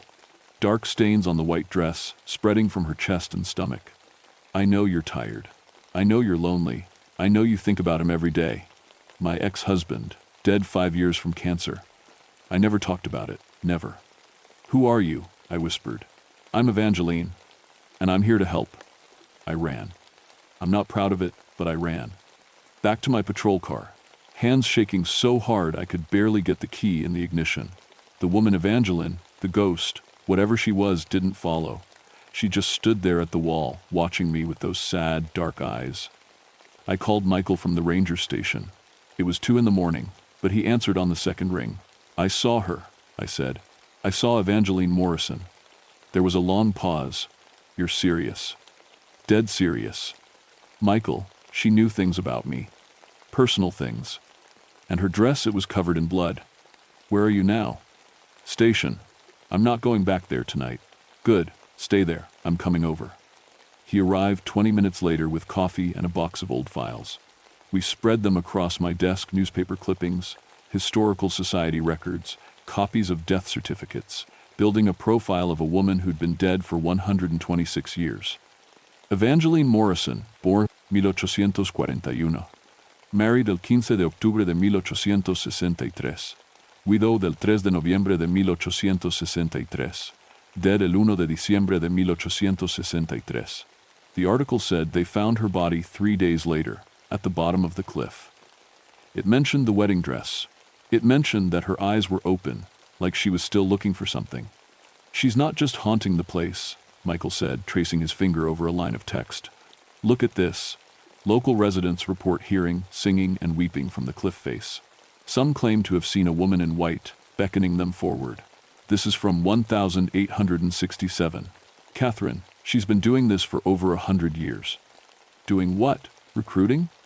Maybe. Or maybe she's just so lonely she can't help it. She reaches out to people who are already hurting, people who are already on the edge, and she pulls them over." Over the next 2 weeks, we had 4 more attempts. I managed to stop 3 of them. The 4th, a man named Robert Chen, 46 years old, father of 2, I didn't reach in time. I was 10 minutes away when the call came in. Another ranger spotted his car at the overlook, empty and running. By the time I got there, Robert was gone. We found him at sunrise, broken at the bottom of the cliff, still wearing his wedding ring. His wife told us he'd been depressed since his mother died. She said he'd been talking about a woman who understood him, who he'd met at the park. He said she was going to show him how to be free. His wife sobbed. I thought he meant a therapist. I started staying at Raven Rock. Not officially, I couldn't tell my supervisor I was camping out at a haunted overlook because a Civil War ghost was murdering visitors. But I parked my car there every night from midnight to 4 a.m. Waiting, watching. She appeared 3 times that week. The first time, she stood at the wall for an hour, just looking out at the darkness. I stayed in my car, watching her through the windshield. She never looked at me. Just stood there, perfectly still, like she was waiting for someone who would never come. The second time, she walked along the wall, running her hand over the stone. I could see her lips moving. Praying, maybe, or calling someone's name. When she reached the emergency phone, it sparked and died. She smiled. The third time, she brought friends. I was doing a patrol check, walking the perimeter with my flashlight, when I saw them. 5 figures in old-fashioned clothes, standing at the edge. 2 men in union uniforms. A young woman in a gray dress, an elderly man in a black suit. And Evangeline, in her bloody wedding dress, standing in the center. They were all looking at me. "Catherine," Evangeline said, "come meet my family." I wanted to run again. But I'm a ranger. This is my park. These are my people to protect, even if some of them are dead. "Who are they?" I asked. "Lonely ones. Like me. Like you." She gestured to the man in the uniform. "Thomas died at Chancellorsville. Sarah died in childbirth. William lost his son and couldn't bear it. They all came here. They all found peace. They all jumped," I said. "They all chose freedom." Evangeline took a step toward me. "Don't you want to choose it too? Don't you want to stop hurting?" The truth is, part of me did. That's what she was good at, finding the part of you that's broken and making it bigger. Making it fill up your whole world until jumping off a cliff seems reasonable. My husband's death had been hard. Watching him waste away, holding his hand while he died, going home to an empty house afterward. Some days the loneliness was so heavy I could barely breathe. Some days I understood why people came to this overlook. "I know you're in pain," I said to Evangeline. "I know you've been in pain for a long time. But this isn't the answer. Hurting other people won't bring him back." The other ghosts faded away like smoke. Only Evangeline remained, and now she looked different. Angry. The blood on her dress was fresh, dripping onto the stone. Her eyes weren't sad anymore. They were hungry. "You think you can save them?" she hissed. "You think your pretty words and your phone calls make a difference? I offer them peace. I offer them an end to suffering. What do you offer? More pain, more years of dragging themselves through empty days. I offer hope," I said. "I offer the chance that tomorrow might be better." "Hope is a lie," Evangeline said. She was right in front of me now, so close I could smell death on her, old blood and earth and something sweet and rotting. I learned that when James died, when they told me he was gone and I had to keep breathing anyway. Every breath was agony, every heartbeat was torture, and everyone told me to have hope that it would get better, that time would heal. They lied, Catherine. It never gets better, it just gets longer. Her hand touched my face. It was cold as ice, but solid. Real. "Let me help you," she whispered. "Let me end it. No more pain, no more loneliness, just peace, just silence, just sleep." And for one terrible moment, I wanted to. I wanted to climb that wall and step off into nothing. To let the fall take me, to let the darkness swallow me whole. It would be so easy, so quick. And she was right. I was tired. So tired. "No," I said. The word came out stronger than I expected. I pushed her hand away, stepped back. "No, Evangeline, you're wrong." Her face twisted. "You're just like the others, afraid, weak." "I'm not afraid of death," I said. "I've seen too much of it. But I'm also not going to let you keep killing people. These aren't mercy kills. This is murder. You're taking people who might have survived, who might have found reasons to keep living, and you're ending their stories before they're finished." "Their stories were always going to end badly," she said. "I'm just speeding it up. You don't know that. Robert Chen might have gotten better. That college kid Danny might have. Graduated, gotten married, had children. You're stealing futures because you can't have yours." Something shifted in her expression. The anger cracked, and underneath it was something raw and broken. He was my future. James was everything, and they took him from me. The war took him, and I was supposed to just continue, just keep living without him? How? How do you do that? And there it was, the real question, the one I'd been asking myself for 5 years. "I don't know," I said honestly. "It's different for everyone. But Evangeline, look at what you've become. Look at what grief has turned you into. Is this what James would want? For you to spend eternity hurting other people? She looked down at her hands, at the blood on her dress. When she looked up again, there were tears on her face. Real tears. I can't stop, she whispered. I don't know how to stop. The loneliness is so big, Catherine. It's so big it swallows everything. And when I find someone who understands, someone who feels it too, I just want them to join me, to keep me company, to make me feel less alone. I know, I said. And I did. I understood that desperate need for connection, that ache to be seen and known. But this isn't connection. This is destruction. Real connection means helping each other survive, not dragging each other down. I don't remember how to do that, Evangeline said. I've been alone for so long. Behind her, the sun was starting to rise, first light touching the mountains, turning the fog pink and gold. She turned to look at it, and something in her face changed. Softened. I haven't watched the sun rise in 100 years, she said. I'm always gone before it comes. Back in the dark, back in the moment of falling. You don't have to be, I said. Evangeline, you're stuck because you're holding on to one moment, one decision. But you were more than that. You were a whole person with a whole life. I don't remember, she said. I only remember the pain. Then let me help you remember. I took a breath, using every skill I'd learned in psychiatric nursing. Tell me about James. Not his death. Tell me about his life. What did you love about him? She looked at me like I'd suggested something impossible. But slowly, hesitantly, she started to talk. His laugh, she said. It was loud and embarrassing, and I loved it. He laughed at everything, bad jokes, pratfalls, his own mistakes. He made me laugh too, even when I was trying to be serious. A real smile crossed her face. He proposed to me in a rainstorm, got down on one knee in the mud. He was soaking wet and covered in dirt, and he looked ridiculous. It was perfect. What else? He was kind, really kind, not just polite. He remembered people's names. He helped his neighbors. When the war started, he didn't want to go, but he felt like it was his duty. Her voice broke. I was so angry at him for leaving. Our last conversation, I told him I'd never forgive him if he died. And then he did. And I kept my promise. I never forgave him. I never forgave myself. Evangeline, I said gently, he wouldn't want this. You know he wouldn't. No, she whispered. He'd hate what I've become. He'd be horrified. The sun was fully up now, bright and clear.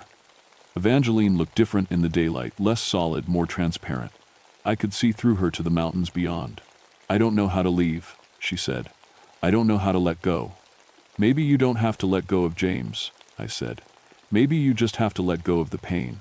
Let go of that moment on the cliff. Remember the rest of it. The good parts. The love. She closed her eyes. The blood on her dress was fading, turning from red to pink to white. When she opened them again, they were different. Clearer. Will you do something for me? She asked. Will you tell people about him? Not about how he died. About how he lived. About his terrible jokes and his kindness and his ridiculous proposal. Will you help me remember him, right? I will, I promised. I'll make sure people know. She smiled. A real smile, not the sad or hungry ones I'd seen before. Thank you, Catherine. And thank you for reminding me that I was more than my worst moment. The light grew brighter. Evangeline was fading into it, becoming part of the sunrise. One more thing, she said, her voice distant now. Don't stop doing what you do. Don't stop standing between people and the darkness. It matters. Even when it doesn't feel like it. It matters. Then she was gone. Michael found me sitting at the overlook at 7 a.m., watching the sun climb higher. He brought coffee and sat down next to me without asking questions. That's what I appreciate about him. He knows when to wait. She's gone, I finally said. Evangeline, I think she's really gone. What happened? I told him everything.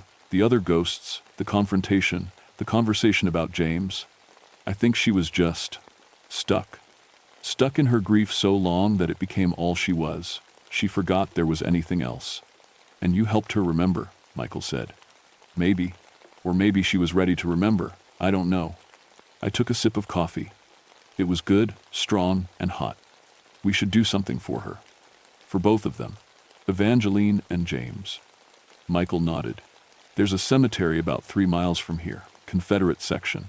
I found James Morrison's grave there last week. Empty plot next to it. Evangeline's buried somewhere else? Not exactly buried. She was a suicide. They didn't always allow that in church cemeteries back then. He looked at me carefully. But I think we could fix that. Unofficially. A marker, at least. Something to say she was loved. That she mattered beyond that one terrible day.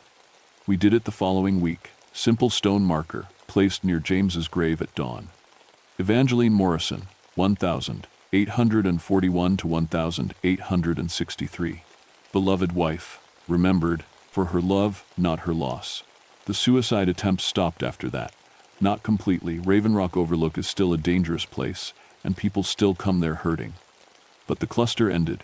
No more woman in white. No more voices in the fog encouraging people to jump. I still work nights on Skyline Drive. Still patrol that overlook several times a shift. The emergency phones work now. The temperature is normal. Sometimes I think I hear singing on the wind, but it's distant and peaceful, not the eerie music box melody from before. I changed after that night. Started talking about my husband more. About the good parts, not just the loss. Joined a grief support group. Took up hiking on my days off. Started letting people in again. Michael and I got close. We're not together, not yet, anyway, but he's become my best friend. Someone I can call at 2 a.m. when the loneliness gets too heavy. Someone who understands that you can honor the dead without being buried with them. Last month, another ranger from a park in Georgia called me. They were having a problem at a Civil War battlefield, a woman in period dress appearing to visitors, encouraging them to join the dead. Similar story. Different location. I told them what I learned. About listening. About remembering the whole person. About helping ghosts let go of their worst moments. I don't know if I believe in ghosts now. Not really. But I believe in grief so strong it leaves marks on the world. I believe in pain that echoes through time. And I believe in the power of remembering people right for all of who they were, not just how they ended. Sometimes at night, when I'm at the overlook, I look at the mountains and think about Evangeline. I hope she found James again, wherever spirits go. I hope she forgave herself. I hope she's laughing at his terrible jokes somewhere in the light. And when I talk to someone standing too close to that wall, when I use my training and my experience and everything I've learned to pull them back from the edge, I remember what Evangeline said. It matters. Even when it doesn't feel like it. It matters. That's what keeps me going. That's what keeps me working these lonely night shifts, patrolling these dark roads, standing between desperate people and the drop. Because every person I save is a story that gets to continue, a future that doesn't end at the bottom of a cliff, a life that's more than one bad moment. Loneliness calls to loneliness, but so does hope. So does kindness. So does someone showing up at 2 a.m. and saying, "You don't have to do this, you're not alone. Stay." I'm Catherine Ravencrest. I've been a ranger at Shenandoah National Park for 9 years. And I've learned that the scariest ghosts aren't the ones who haunt our parks. They're the ones we carry inside ourselves. The grief, the pain, the loneliness that makes jumping seem reasonable. Those are the real monsters. And fighting them is harder than facing any spirit in the fog. But it's also more important. Because we're all carrying something. We're all standing at our own overlooks, looking down into the darkness, wondering if we can keep going. The answer is yes. You can. And you should. Because your story isn't finished yet. And the world needs to see how it ends, not in tragedy, but in survival. In hope. In the sunrise that comes after the longest night. If you're reading this, if you're standing at your own edge, please hear me. It matters. You matter. Your story matters. And it's not over yet. Stay. Please stay. The sunrise is coming.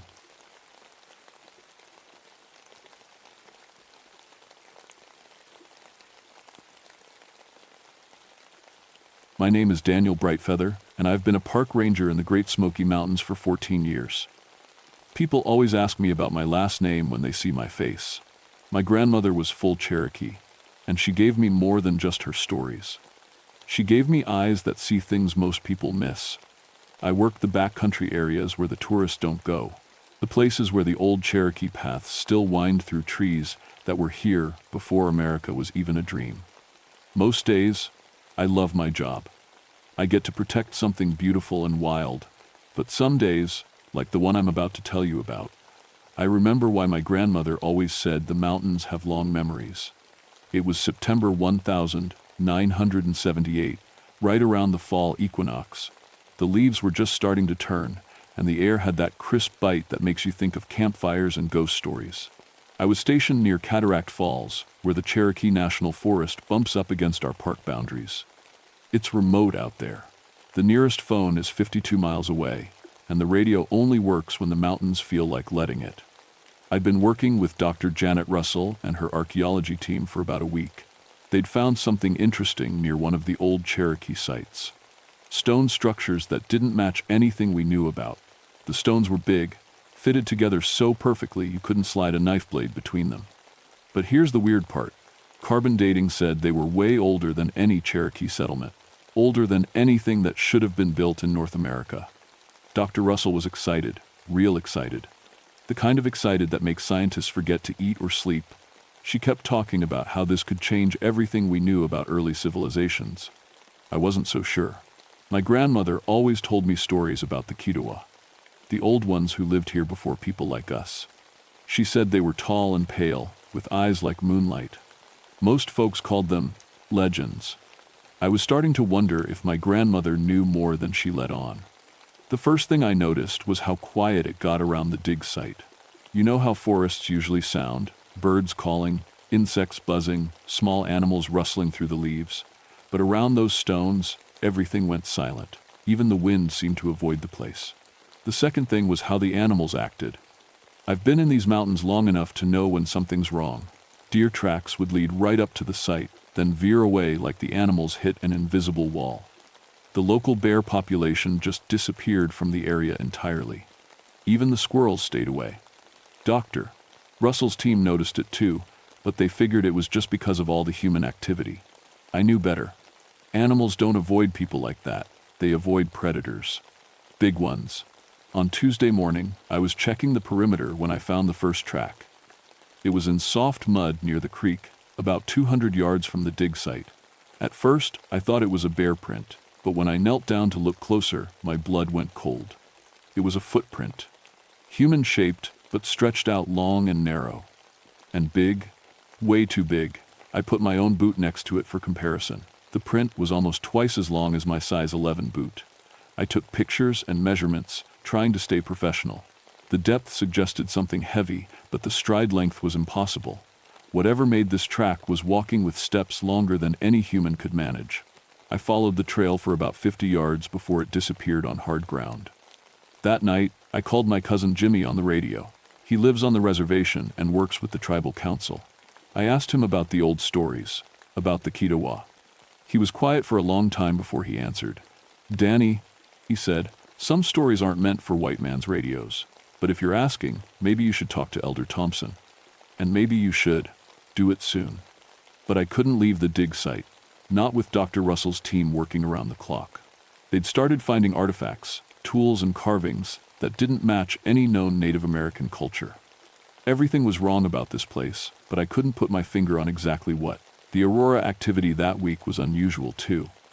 We don't usually see the northern lights this far south, but green and silver curtains danced across the sky every night. The local Cherokee elders I managed to reach by radio weren't surprised. They said the lights came when the old ones were stirring.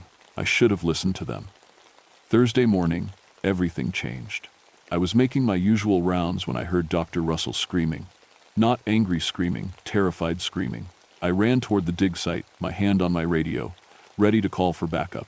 I found her standing in the middle of the excavation, pointing at something. Her face was white as paper, and her hands were shaking so bad she could barely hold her clipboard. "Daniel," she whispered, "look at the stones." I looked. The stone structures they'd been uncovering had changed. The stones were arranged differently than they had been the day before. Not by much, but enough to notice. These weren't small stones either. Some of them weighed several tons. There was no way they could have moved by themselves. "Did anyone work here last night?" I asked, even though I knew the answer. "No," Dr. Russell said. "We stopped at sunset, just like every day. And Daniel, look at this." She led me to the far edge of the dig site. There, pressed into the soft earth, were more of those impossible footprints. But these were fresh, really fresh, and they led in a circle around the entire excavation, like something had been walking around it all night, watching. I got on the radio and called for backup, but all I got was static. The mountains had decided not to cooperate that day. Dr. Russell's satellite phone wasn't working either. She said it had been acting up since Tuesday. "We need to document everything," she said, pulling out her camera. But when she tried to take pictures of the footprints, something weird happened. The camera would focus and click, but when she checked the display, the images showed something different than what we were looking at with our naked eyes. In the pictures, there were shapes. Tall, pale shapes standing around the dig site. Human-like, but wrong. Too tall, too thin, with heads that seemed too big for their bodies, and their eyes showed up as bright white spots in the photos, like they were reflecting the camera flash. But we couldn't see anything with our own eyes. Just empty forest. "This is impossible," Dr. Russell kept saying. "Cameras don't lie." I looked at those photos, and I felt something cold crawl up my spine. My grandmother's stories came flooding back. She used to tell me that the Kiowa could hide from human eyes, but not from certain things. Sacred things. Maybe cameras counted. That afternoon, 2 of Dr. Russell's graduate students, Mike and Sarah, went to collect water samples from the creek. They were supposed to be back in an hour. When 2 hours passed with no word, I went looking for them. I found their equipment by the creek bank, sample bottles scattered around, notebooks soaked in the water. But no sign of Mike or Sarah. I called their names until my throat was raw, but the only answer was that heavy silence that had been following us all week. I was about to head back and organize a proper search when I heard it. A sound like humming, but so low I felt it more than heard it. It seemed to come from underground, from the stones themselves. The humming got stronger as the sun went down, and with it came a smell like ozone, like the air right before a lightning strike. That's when I saw them. Just glimpses at first, from the corner of my eye. Tall shapes moving between the trees, always just at the edge of my vision. When I turned to look directly, nothing was there. But the feeling of being watched grew stronger with every passing minute. I made it back to camp just as full darkness fell. Dr. Russell was pacing around the fire, talking to herself in a voice I could barely recognize. "They're magnificent," she was saying. "So tall, so graceful. They've been trying to communicate with me all day. Do you know what this means, Daniel? We're not the first intelligent species on this continent. We never were." "Dr. Russell," I said carefully, "where are Mike and Sarah?" She looked at me with eyes that seemed too bright, too focused. "They went to join them. They understand now. The Kiowa have been waiting so long for someone to listen." My blood turned to ice water. "What did you say?" "The Kiowa. That's what they call themselves. They've been here for thousands of years, Daniel. Tens of thousands. They built the cities under the mountains long before humans crawled out of caves. And now they're waking up." I grabbed her shoulders. "Dr. Russell, where are Mike and Sarah?" But she just smiled and pointed toward the stone circle. In the moonlight, I could see 2 figures standing among the ancient stones. They were tall and perfectly still, like pale statues. And their eyes, God help me, their eyes glowed silver in the darkness. "They're beautiful," Dr. Russell whispered. "And they're coming for all of us." I didn't sleep that night. How could I? Every time I closed my eyes, I saw those glowing silver eyes staring back at me from the darkness. Dr. Russell had disappeared sometime before dawn. I found her sleeping bag empty, with no sign of struggle. Just gone, like she'd walked into the forest and vanished. I was alone with whatever was out there. My radio still wasn't working, and I was too far from any road to hike out before dark. The smart thing would have been to grab my gear and run, but I couldn't leave without knowing what happened to the others. And something deeper kept me there, something my grandmother had taught me about responsibility to the land and the spirits that lived on it. Friday morning, I decided to explore the stone circle more carefully. In daylight, it looked different than it had the night before. The stones seemed to pulse with a faint energy, and the air around them shimmered like heat waves, even though the morning was cool. I found more tracks, lots of them. They formed patterns around the stones, spirals and circles that made my head hurt to look at too long. And there were other things, strange objects that definitely weren't Cherokee artifacts. They looked like tools, but made of a metal I didn't recognize. Dark, silver stuff that was warm to the touch and seemed to hum with its own power. That's when I heard the voices. At first, I thought it was the wind, but wind doesn't call your name. The voices were coming from underground, from beneath the stone circle. They were speaking Cherokee, but in a dialect so old I could barely understand it. What I could make out made my skin crawl. They were talking about the surface world, about the young ones who had forgotten their place, about the time of returning. I backed away from the stones, and that's when I saw movement in the tree line. Not glimpses this time, full, clear shapes moving between the trees. They were tall, maybe 12 feet, with skin so pale it was almost translucent. Their heads were large and elongated, and their limbs seemed too long for their bodies. But it was their eyes that froze me in place. Silver discs that reflected the morning light like mirrors. There were 3 of them that I could see, and they were studying me the way a scientist studies a bug under a microscope. No hostility, just cold, analytical interest. One of them tilted its head, and I heard a voice inside my skull. Asterisk, you see us, asterisk, it said without words. Asterisk. How interesting. Asterisk, I tried to run, but my legs wouldn't move. The voice in my head grew stronger. Asterisk. Your blood remembers. You carry the old agreements. Asterisk. What agreements? I managed to whisper. Asterisk. Ask your elders, asterisk, the voice replied. Asterisk. Ask them about the treaties made before your people forgot how to listen. Asterisk. The connection broke, and I collapsed to my knees. When I looked up, the beings were gone, but I could feel them watching from somewhere I couldn't see. I spent Friday trying to make sense of what was happening. The stone circle was definitely some kind of focal point, but for what? I found more of those strange tools scattered around the site, and when I touched them, images flashed through my mind. Underground cities, carved from living rock. Machines that worked without power sources I could understand. And always, those silver eyes watching from the darkness. The humming got stronger as the day went on. By afternoon, it was so intense I could feel it in my bones. The air around the stones started to bend. That's the only way I can describe it. Reality seemed to warp and twist, showing me glimpses of something else. The forest, as it had been thousands of years ago, when the trees were different and the very shape of the land was changed. That evening, I tried again to reach the outside world. My radio picked up something, but it wasn't any frequency I recognized. It sounded like music, but played on instruments that shouldn't exist.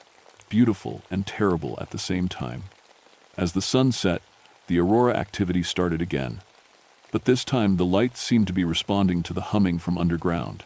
They pulsed and swirled in patterns that matched the stone circles. And I realized I was looking at some kind of communication system. The Kitawa were talking to something far away. That's when Dr. Russell came back. She walked out of the forest like she'd been gone for 5 minutes instead of a day. But she was different. Her movements were too smooth, too graceful. Her eyes had taken on a silver tint, and when she spoke, her voice had harmonics that made my ears ring.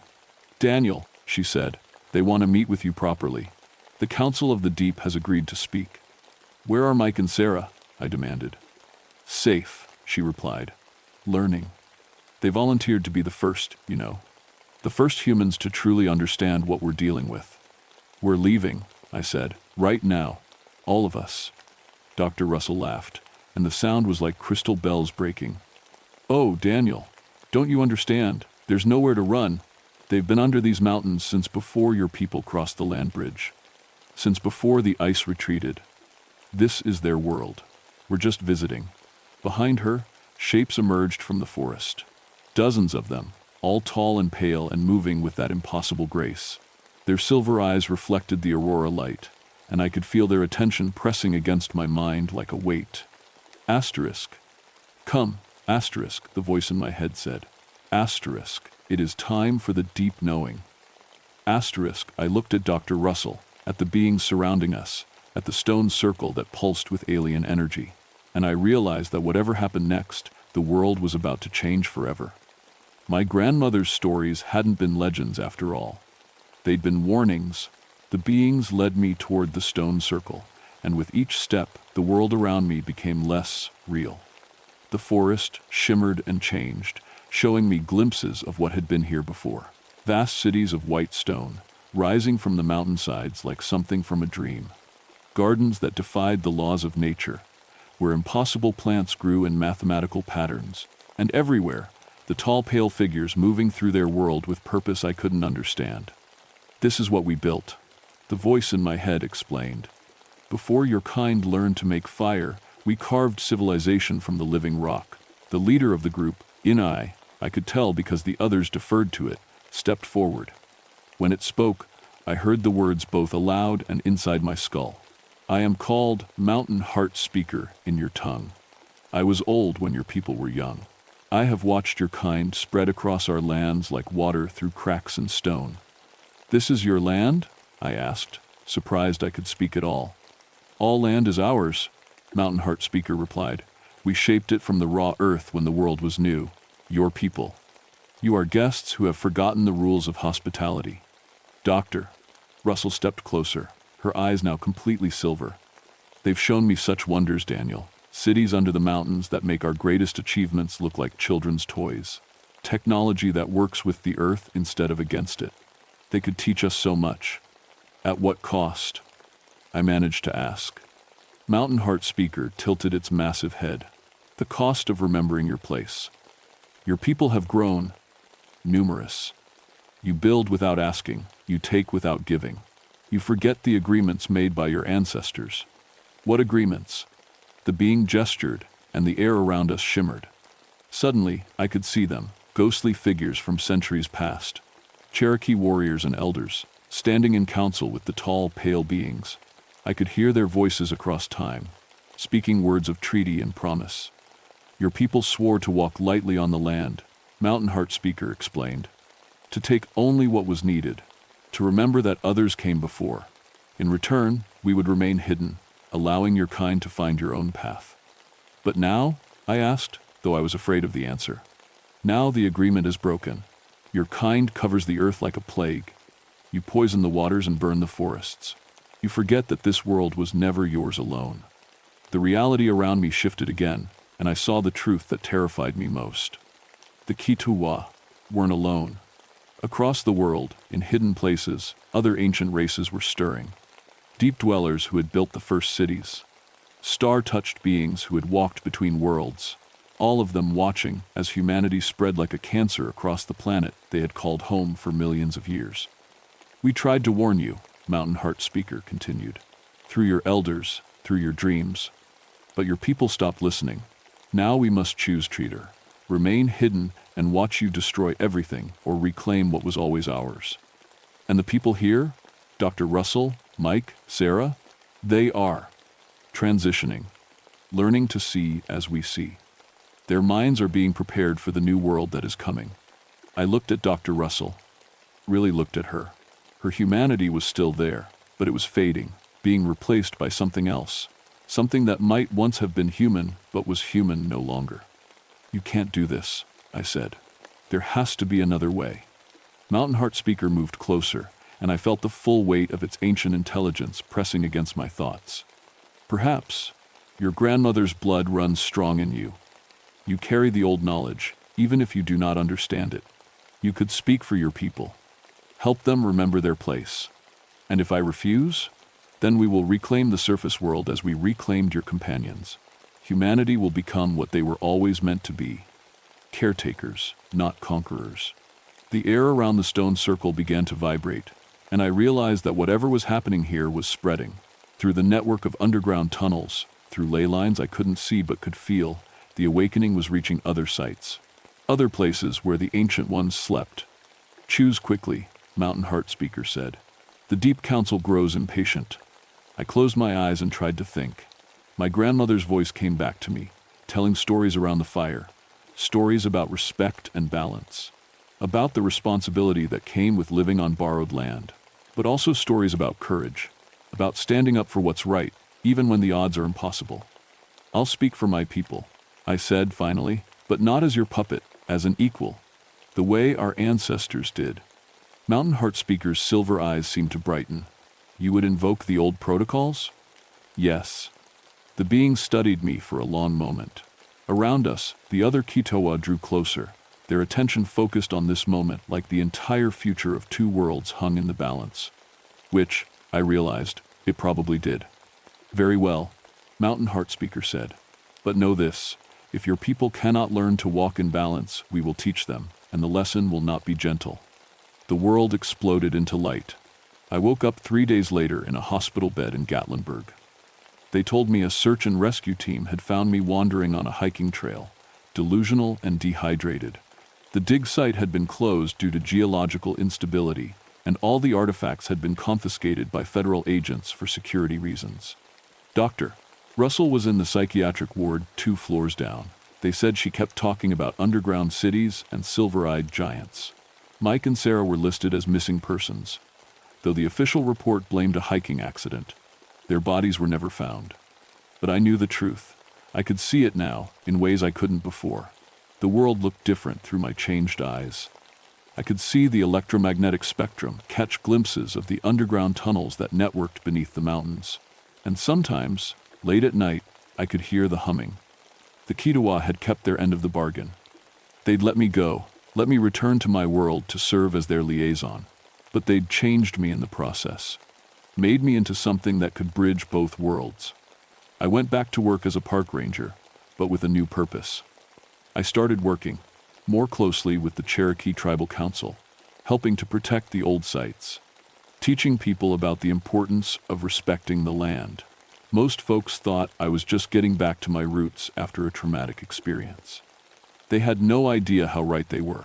The archaeological site was officially buried under a landslide that occurred the week after I was found. Convenient. But I knew the Kitowa were still down there, watching and waiting. Other sites throughout the Appalachians were showing similar activity. Ancient places stirring to life after centuries of sleep. 3 months later, I got a visit from my cousin Jimmy. He came alone, which meant the tribal council had sent him unofficially. The elders want to know, he said, sitting across from me at my kitchen table. Did you meet them? The old ones? I nodded. They're real, Jimmy. All of grandmother's stories were real. And they're not happy with how things are going. But they're willing to work with us if we remember how to listen. Jimmy was quiet for a long time. Finally he asked, what do they want? Balance, I said. Respect. For humanity to remember that we're not the only intelligent species on this planet. And if we can't learn that, I trailed off, thinking of Dr. Russell's silver eyes. They'll teach us, Jimmy finished. Yeah. He left that night with a message for the tribal council. Within a month, several archaeological sites had been quietly placed under tribal protection. Scientists stopped poking around ancient Cherokee ceremonial grounds, and in the deep places of the mountains, the humming grew softer. But it never stopped completely. I still work these mountains, still protect these forests. But now I know what I'm really protecting them from, and what's protecting us in return. The Kitowa are still down there, in their cities of white stone, watching, waiting, hoping that humanity can learn to be better guests in a world that was never really ours. Sometimes, on clear nights when the aurora dances overhead, I think about Dr. Russell and the choice she made. Part of me wonders if she was right. Maybe humanity does need to evolve, to become something more than we are. But then I remember my grandmother's words about the importance of staying human, even when faced with things beyond human understanding. About finding balance without losing yourself in the process. The Kitowa gave me a gift and a burden. I can see their world now, overlapping with ours. I can serve as a bridge between two very different kinds of intelligence. But I also carry the weight of knowing how fragile that balance really is. Every day, I watch for signs, changes in animal behavior, unusual electromagnetic readings, places where the humming gets stronger. Because I know that if humanity can't learn to walk lightly on this borrowed earth, the real owners are going to take it back. And next time, they might not be so generous with their terms. The moon-eyed watchers are still watching, still waiting. The question isn't whether they exist, it's whether we can prove worthy of sharing their world. I hope we can. For all our sakes. But I'm not betting on it.